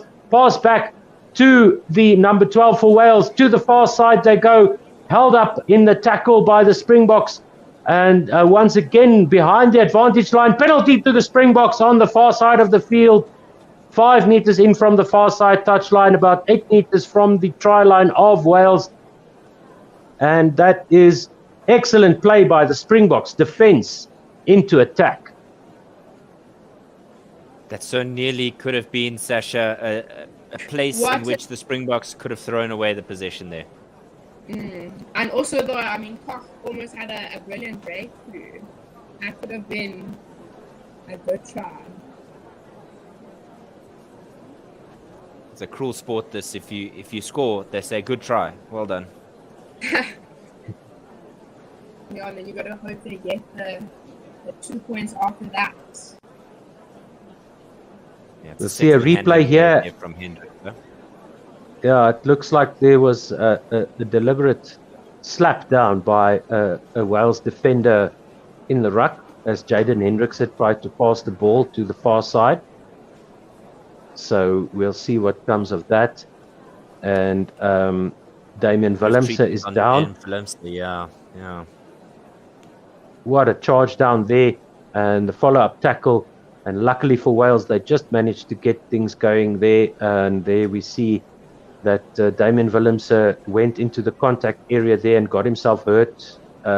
Maybe a swinging arm to the face there, looked like to me. Brilliant charge down by Etzebeth, though. Living up to his 100th game. Yeah, absolutely. He's He's been all over the Welsh, as have every other South African forward, just swamping Wales behind the advantage line. They can't get front foot ball, and that's definitely putting a smile onto the face of Jock Nienaber and the Springbok coaching team. And Stephen Brown, while we have a little bit of a break in play, it's 17 points to the Springboks, 14 points to Wales, and about 20 minutes to go. Stephen Brown on YouTube says South Africa was always going to be the toughest game of the day, referring, of course, to the North-South battle with England and Ireland triumphant in Australia and New Zealand, respectively. And Pollard now kicks the ball over the far side touchline, 5 meters out from the Welsh try line. And that is exactly what the Springboks need. They do have the physical ascendancy here. Malcolm Marx, as I mentioned, is on the park. The ball goes to Loot de Jager. Slight movement back as Wales counters the shove by the Springboks. No signal yet by the referee. The Springboks now over the 5 meter line, storming forward, 1 meter short. And is that just short of the try line? Yes, the referee says that was short. And enough Wales players there around Malcolm Marx as he tried to crash over the try line. They're going to have a penalty, the Springboks. And they, with 29 minutes to go, the Springboks will definitely look to put another ball over the try line for a line out, 5 meters out from the Welsh try line on the far side of the field. Malcolm Marx once again has the ball. Well, Wales under pressure now. Again to Loot de Jager. Once again, a small movement back, a half a step back, but Springboks mauling this ball up to the 5 meter line. A lot of disruption there by Wales. Seems like there was a call of use it as Jaden Hendrikse sends it into the arms of Willemse, who's up to almost the 5 meter line. Jaden Hendrikse into the arms of Peter Steph de Toy, I think. And once again, the Springboks go crashing up. They're on the 5 meter line now. Jaden Hendrikse into Siya Kolisi. And they just about managed to match the advantage line as Pollard goes up to the try line on the near side of the field, 2 meters away from the try line. The Springboks retain possession. Jaden Hendrikse into the forwards. Vincent Koch goes forward now. Ball is available for Jaden Hendrikse into the middle of the park. Siya Kolisi makes it over the try line. And it is a try awarded by the referee to the Springboks. That will be 22 points to 14 to the Springboks. Siya Kolisi touching the whitewash with the ball in his hand. 22 points to 14, 17 minutes to play. What a try. Relentless pressure by the Springboks. And the Springbok captain makes them pay.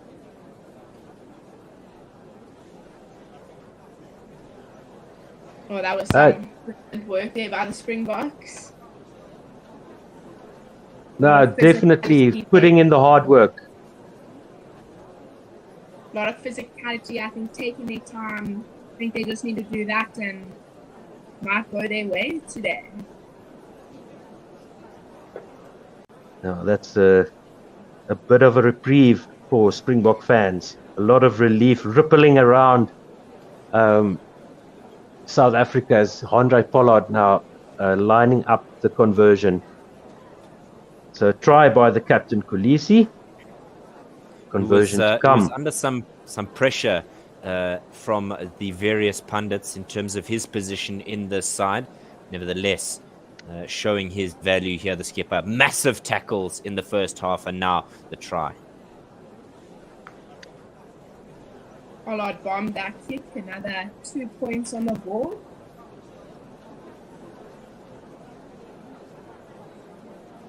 Did he make that conversion?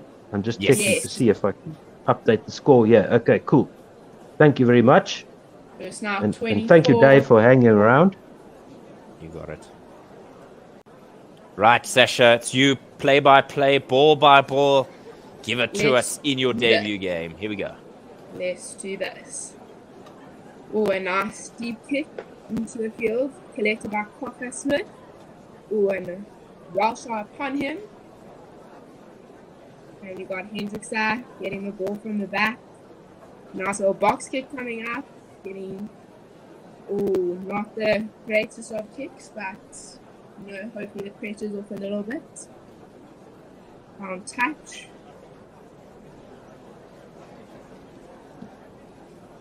Yeah, a bit of pressure there on the Springbok number 9. He was swarmed by red shirts with a 10-point game here and a long time to go still in this game.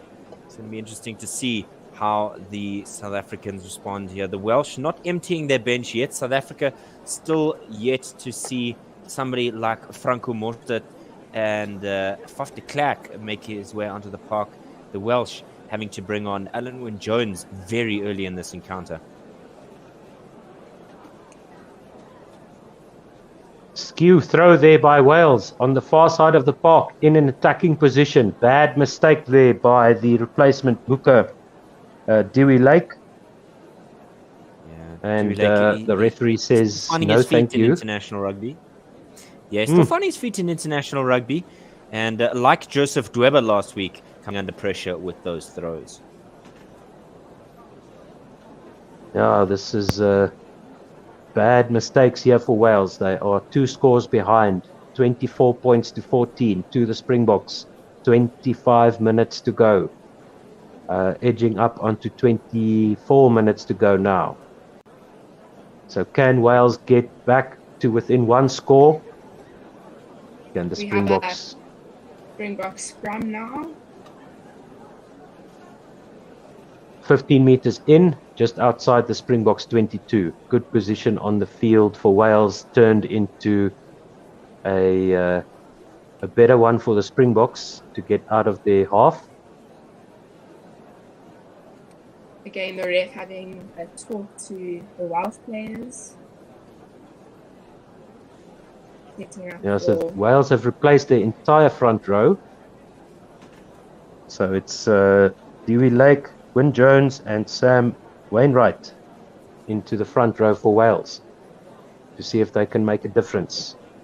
Lots of scrum penalties for the Springboks so far, and the replacement scrum off for Wales also in attendance. And here we have the scrum going. Looks like Hendrickson getting involved. South Africa has an advantage. Little kick there, the top. And just missed by Nambi. Picked up by Lucy Zammit and taken into touch. Little scuffle there Sasha's between. Sasha, you got some fans. They've tweeted us, they've commented. Keenan Dickinson saying, "Go Sasha!" Gemma West Brilliant! also saying, Brilliant! "Go Sasha!" So on your debut game, you got your fans to come through.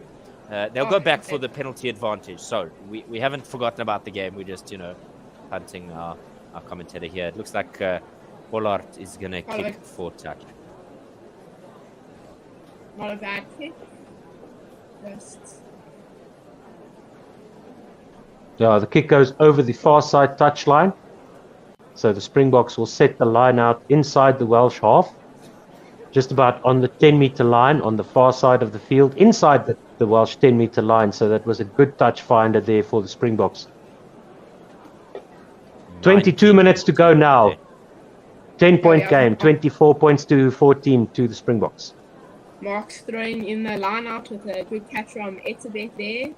Looks like Marks is doing some work there at the back. Oh, nice. It's going. Driving maul is a bit stagnant now. Referee looks like he called to use it. Pass from Pollard to LaRue, out to Mpimpi on the far end. Saw a little bit of scuffle there and into touch. Goodness me. Good there, but Manhandled him, threw him out of play. You leave my store, sir. Yeah, it's good defense there by Wales, just helping Mapimpi over the near side touchline. About 3 defenders it took to get the man over the line there. And Wales will have the throw in about 10 meters out from their own 22 on the near side touchline.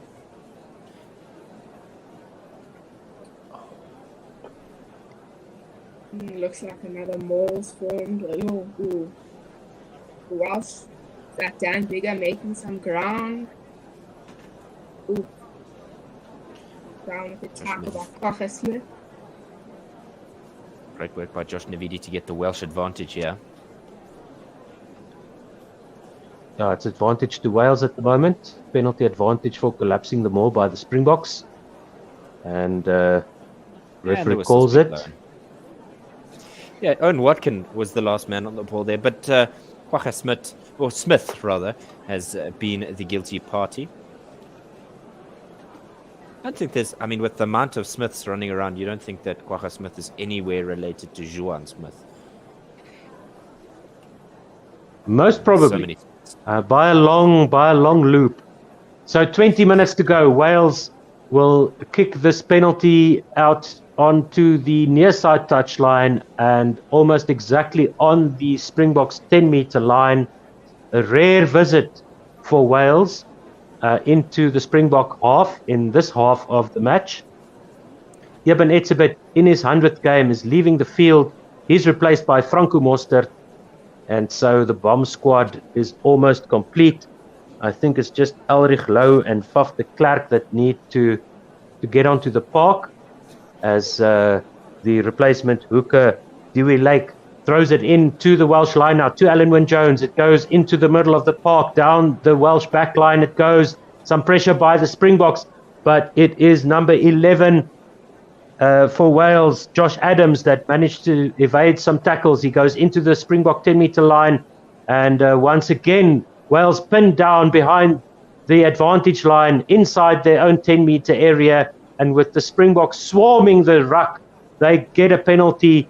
It's a penalty to the Springboks, about 17 meters in from the far side touchline, 2 meters outside their own 10-meter line, and the Wales players there going off their feet, the Welsh players going off their feet there the wrong side to try and protect the ball as the Springboks just absolutely swamps them at the breakdown.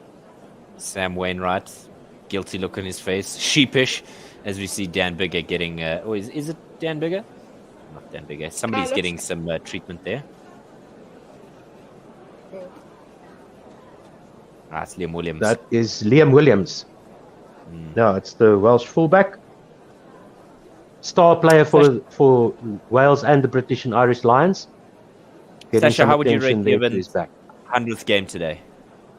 You know, I think he actually did a sterling job. Again, I think about that nice chase down that he had, but all around, he's always a brilliant player. Had some nice catches from the line outs. You know, I always rate him as one of the Springboks' best leaders in the team. So he must be pumped as well, having played a 100th game like he has tonight. As we have a comment here from Alan McCulloch with the ball going out over the far side touchline after that penalty kick. The Springboks will set the line out just outside the Welsh 22. Greetings from Isle of North West in Outer Hebrides. I hope I'm pronouncing all of this correctly. Some distance from nearest Sky Sports facility. Discovered your live stream. Many thanks. My mother is a Viljoen from the Free State, so go Bokke. Thank you very much. In the middle of the park, the Springboks take the ball up into the Welsh 22. Jaden Hendrickse feeds it to Kitsoff. Just a little bit behind the advantage line now. The Springboks go back over that line with Loete Jager into the hands of Kwagga Smith with some support from his forwards. Jaden Hendrickse into the hands of Franco Mostert, who's brought down just on the advantage line.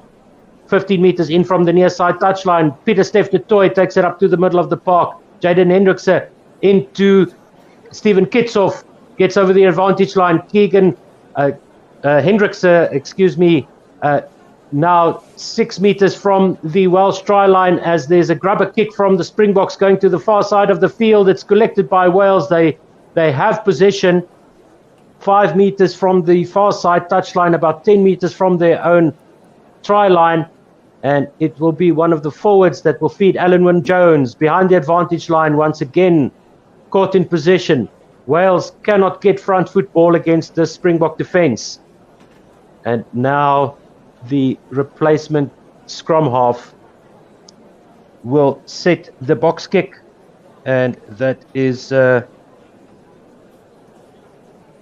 collected by Willie Leroux onto the Welsh 10-meter line, out to Vincent Koch on the Welsh 10-meter line, takes the ball to ground. Jaden Hendrickse swings it out to Andrei Pollard, gets the high cross kick going for Makazolo Mapimpi on the left-hand side. The near side touchline collected, in fact, by Damian Willemse, and it's over the touchline. The Welsh defenders muscled Damian Willemse. They will have a put into the line out on the near side touchline inside their own 10-meter line.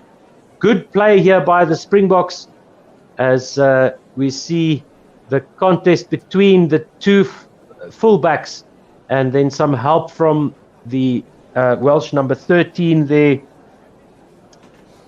George North. The Welsh have nearly made double the tackles that the Springboks have, and that's not the common thing that you experience with the Springboks. Normally it's them that are out tackling their opposition, but what a game they are having, putting the Welsh Dragons under pressure, and there's some notes being taken in the Springbok coach's box there. Bit of a delay in play here for some treatment. And Sasha, your thoughts around how South Africa have turned this around? I mean, this squad hadn't played together really since the first one. They missed number 2 with those 14 changes. How is it that they can gel so easily?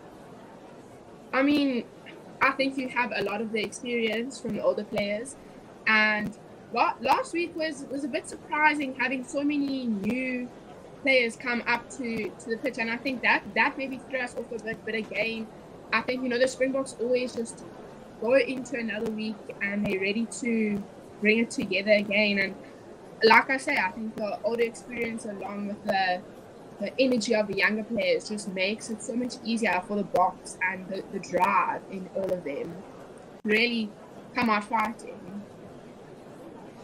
Absolutely. Yeah, Absolutely. indeed. And I think the experiment of last week, I think we can call it an experiment. It was just for the box coaching staff, as we see play restarting now with the Welsh throw into the line out, and there's a short arm penalty to Wales for the Springboks moving around too much to the English referee's liking, and it will be Dan Bigger who sends this one high up into the air. The ball will come down almost exactly in the middle of the park, collected by Willie Leroux. He's got some support from his forward. Paf de Klerk is now on the field. To the near side they go. Vincent Koch takes it up over the halfway line for the Springboks. 15 meters in from the near side touchline. Paf de Klerk with the box kick. The ball is going to come down just outside the Welsh 22, and man and ball gets Dan Bigger inside the Welsh 22 now. He gets driven back.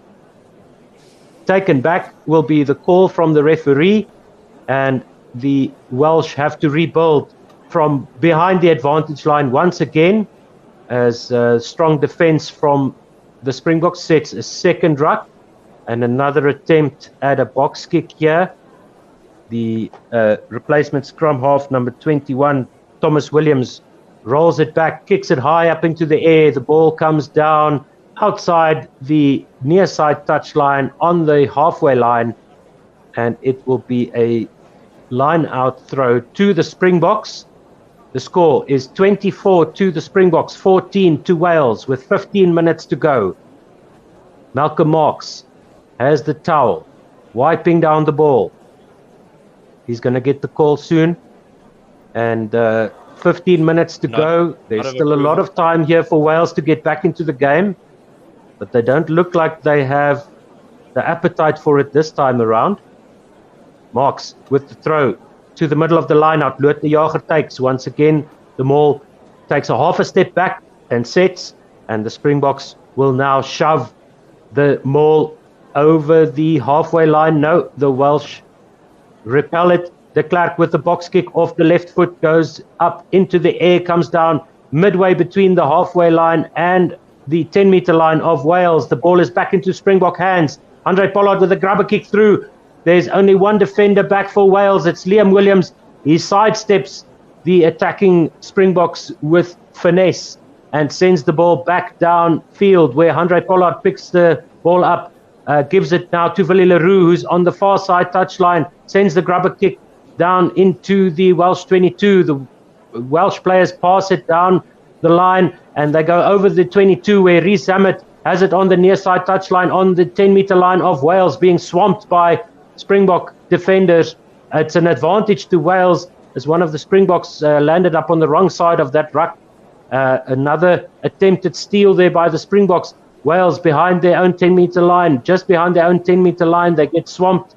They just managed to get over the advantage line. To the far side of the field they go, and the referee has had enough. He's going to call them back for that infringement at the ruck on the near side of the field, with the Welsh players giving each other some nervous high fives or medium fives, just about around here, not really high.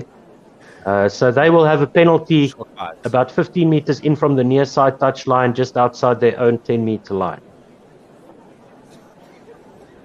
Don't forget to like and subscribe as well. Sorry, I've cut you off this session. My apologies. No, don't stress. I was just saying how the Welsh have manhandled the Springbok players at times and gotten them into touch a few times. So have to give them credit to where credit is due. Even spread. Yeah, it's been a physical battle, and the Springboks are on top of that physical battle at the moment. As soon as a Welsh player touches the ball, he's got 4 or 5 Springbok defenders driving him back a few meters, and always behind the advantage line here in the second half for Wales. So they're looking a bit nervous and a bit unsure of themselves. If I'm reading their body language and their facial expressions, they don't really think, they don't look so confident as they did in Bloemfontein. And now once again, Wales will try and set a line-out drive here. They do that with Adam Beard, and they get some forward momentum here on the near side of the field. The ball now goes out to the loose forwards, running off the ball, but stopped just over the advantage line by the Springboks. A grubber forward into the Springbok in-goal area. Mapimpi collects, but the ball has already crossed the touchline. And it should be a scrum to the Springboks where that ball was kicked. We'll see what the referee has to say here. Score is still 24 points to 14 with 11 minutes to go. Adam Beard collecting well there in that maul. Well, setting that maul well. Not enough players from the Springboks getting in behind to stop that driving maul. And now the Springboks will defend a line out on their own 5-meter line on the near side of the field. Wales playing from left to right, remember? And so they walk up to this line out. Not really confident body language there. And this time the ball goes astray. Siya Kolisi collects at the back of the line out. He's met by the Welsh back line as he carries the ball over the advantage line. Vincent Koch goes into contact, and the Springboks have the ball inside their own 22, about halfway between the 22 and the goal line. Paf de Klerk will set the box kick. He sends it flying through the Cape Town air, and it will land just inside the Springbok half over the near side touchline, where Wales will set another line out. It looked like they were going for a quick line out there, but we see some replays here of Siya Kolisi going into contact and just dumping one of the Wales players onto his back. So the physical dominance there by the South Africans, very evident. Owen Watkin was the unfortunate man who was run over by the Kolisi bus. Oh, welcome to Cape Town. Now please leave, as Wales get the throw-in correctly done, and no more set. This time it goes down the back line into the middle of the park, still on the halfway line as the left winger goes down the far side touchline, brought down just inside the Springbok 22. There is an attempted steal by the Springboks, and it's successful. Kwagga Smith comes up with the ball. The Springboks have the possession back. What defense there by the Springboks. Paf de Klerk at the back of this ball sends the ball flying down over the far side touchline, and Wales will have another put in at the line out on the far side of the field, just inside the Springboks 10-meter line. That was excellent defense.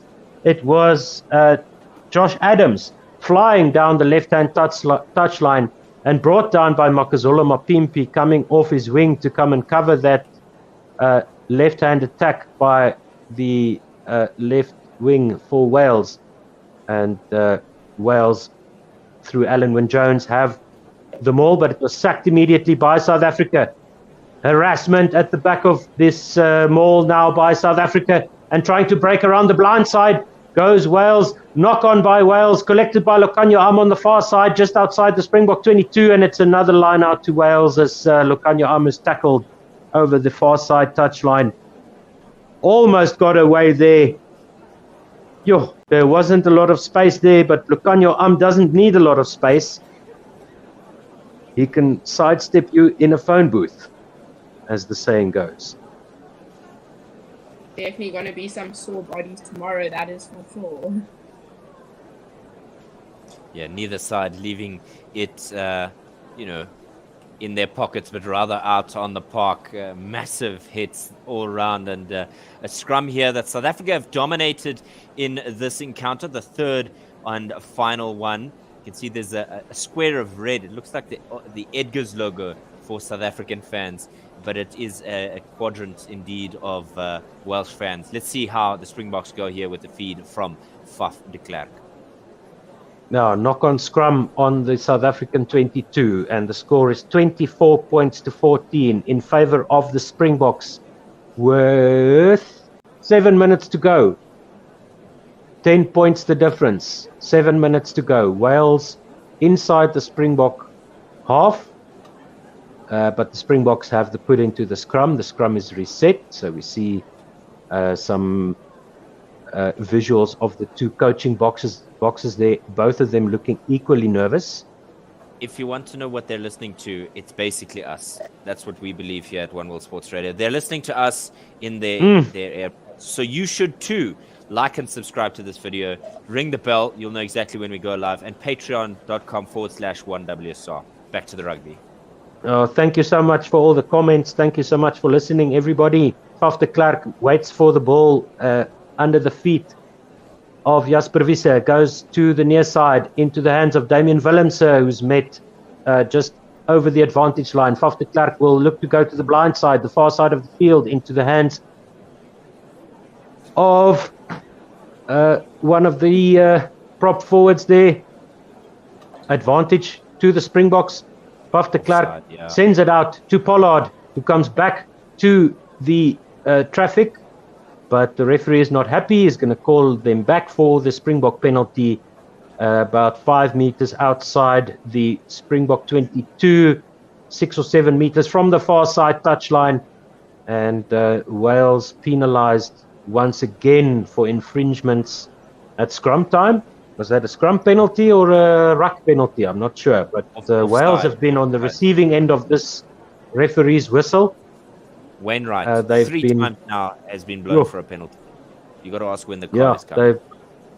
And he's a bench player. He's coming off the bench and just cost Wales meters upon meters. Siya Kolisi still on the field there, looking very calm and confident.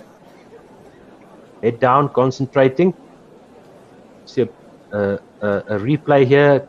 Can't quite make out what's going on there, but Springboks in the ascendancy. They're back into Wales half. The line-out is set on the 10-meter line of Wales, with Malcolm Marx on the far side of the field. Peter Steph Toy takes this ball down into a Springbok maul that's immediately set.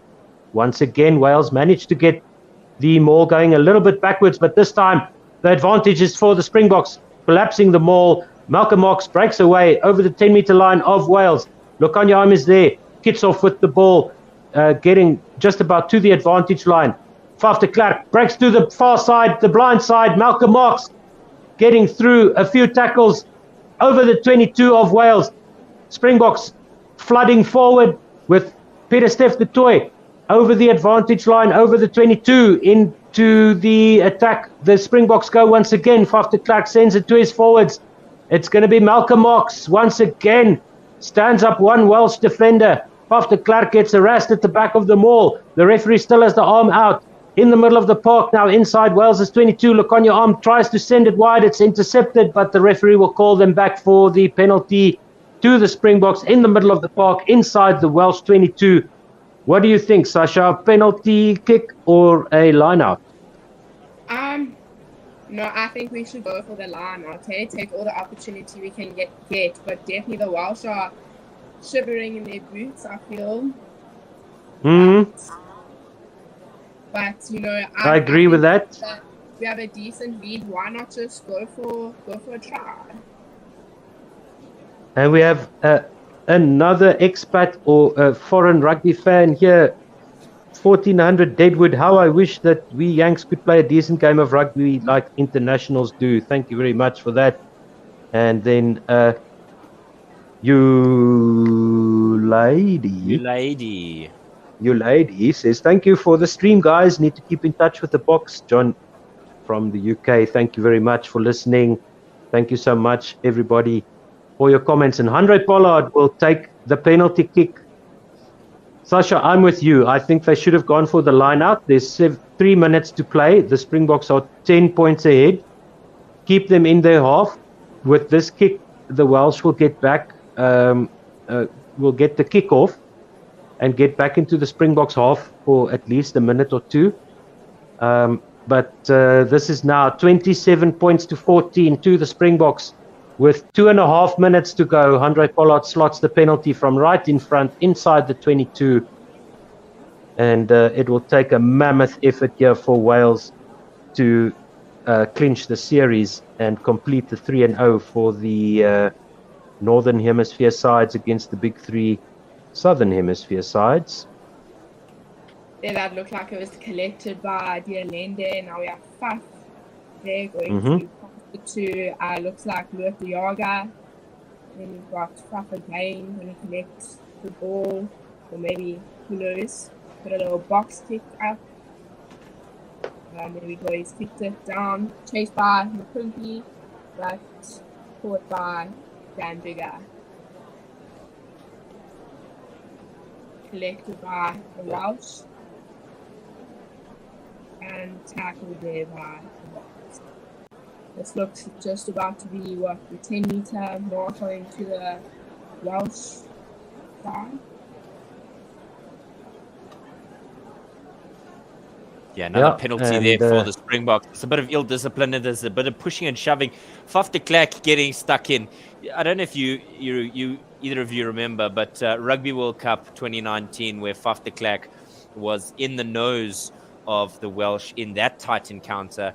And once again, there's a word I'm thinking of, something housery, but I won't use it here, obviously, because we're a safe broadcast. But I'm sure my colleagues and those listening at home know exactly what I'm talking about. 1 minute to go. The Springboks have a penalty, and they have a lead of 13 points. So it's a game over as a contest. Oh, just in from the side there, the Welsh player there just crashing into the side of that ruck. Absolutely desperation by Wales, trying to emulate Ireland and England from earlier today. Well, 40 minutes. Feeling a bit more bullish than they should after last week's epic historic victory in Bloemfontein. And Andrei Pollard will set up another penalty kick, and this will be time out. This will be the end of the game. If whether or not Andrei Pollard actually manages to kick this penalty, this will be the end of the game as the time runs out while he's setting up this kick. And my prediction was Springboks by 12. So he's going to mess this up for me if he slots this one. And he steps forward, pulls this one just inside the right hand upright. Time is up. The Springboks have 30 points. Wales have 14. And South Africa have sealed the series after conceding a first defeat to Wales on South African soil. They come back and they buck the trend of the 16th of July for the Southern Hemisphere teams. Wow, what a performance by the Springboks. Wales were nowhere. They had some moments. And that ends the series 2-1 to the Boks. Yeah. With big celebrations tonight, not only in Cape Town, but all over South Africa. Eh? Absolutely. For the Springboks to collect a win in the final encounter seems reminiscent of the third Lions game and Clinton Crichton saying go Bokke. It was this exact stadium, if I stand to be corrected, but it is where South Africa, through the boot of Morné Steyn in that historic encounter, picking up a victory here. Not as close of a game in this encounter, but thank you to all of you who have been with us for these two games. We look forward to the next round of Springbok games, but there is women's cricket on the go. Otto Simon, tell us a little bit more about that. Yeah, that was absolutely dominant physical display there by the Springboks. Wales just looked like they were playing against a higher age group team. Keenan Dickinson saying, Bokke jou lekker ding. Thank you very much, Keenan. Thank you very much, everybody, for listening. Yeah, I really didn't think that Wales would be out-muscled like they were today. They in that first game, we could say that the Bloemfontein game was like an experimental team. Some of the fringe players getting a chance. What do you think, Sasha and Coach Dave? Definitely, I have to agree with the Bloemfontein game being maybe a little test run coming up to the World Cup. And I mean, it's always nice seeing new players come up. I mean, Evan Ruas, I think he's going to be a Muirland. So it's always interesting. But yeah, today I think again we see like similar to our World Cup team, and you know, thank goodness the Springboks lived up to that 2019 World Cup title championship. But you know, always interesting and love to hear what Dave has to say. Yeah, a victory for the Springboks is always something that South African fans will lick their chops and clap their hands for. It's an interesting way in which they talk about the plan that Jock Nienaber has put forward in this series, coming out of some criticism from guys like Skalk Burger and Jake White alike. But nevertheless, South Africa win, and that's all that is required of them. Thank you, Carla Simon, who's saying, nice guys, and Sasha. Hope to get more women to join the guys. Absolutely, the more the better. So thank you to all who have joined us, and thank you to you, most importantly, the fans. We are looking forward to it. And yes, Barry Mayer, we are looking forward to when Ireland plays South Africa, because it will be a rip snort over encounter, and maybe Rugby World Cup 2023 is when we'll get that encounter. Yeah, Ireland's in our pool in the World Cup, eh? Am I right? Or they at least in our half of the semi-finals, I think. I think they're in our pool. Watch them pull off a banana peel to a team like Wales or France or something like that. That France side, allez les bleus. Just watch out, World Cup on home soil. No, it's very nice to see all the comments coming through. Thank you very much to everybody listening out there. We do appreciate it. We do this for free. We do this for fun, but we do have some expenses. So if you want to support us, patreon.com/OneWorldSR. And we have some great comments coming through. Logan, Craig Watt, thank you very much, everybody. And we will see you the next time the Springboks play. So the next week going forward, and now I'm talking to a bunch of rugby fans now, but please do join us for the ladies playing cricket against England on Monday. And then on Tuesday, the men will start their tour. So keep watching us, YouTube. How does it go, Dave? Ding that notion, David. Subscribe, ding that notification ding the bell. bell. You'll know exactly when we go live once again. Ding the bell. Ding the bell. Ding the bell. Absolutely. Thank you, Sasha. Having you with us. Thanks, guys. First first time on air with us on One World Sports Radio, and long may it continue. You did a great job today on your debut, and we look forward to having more of you on air with us for the rugby. And we do appreciate all the support. Thank you so much.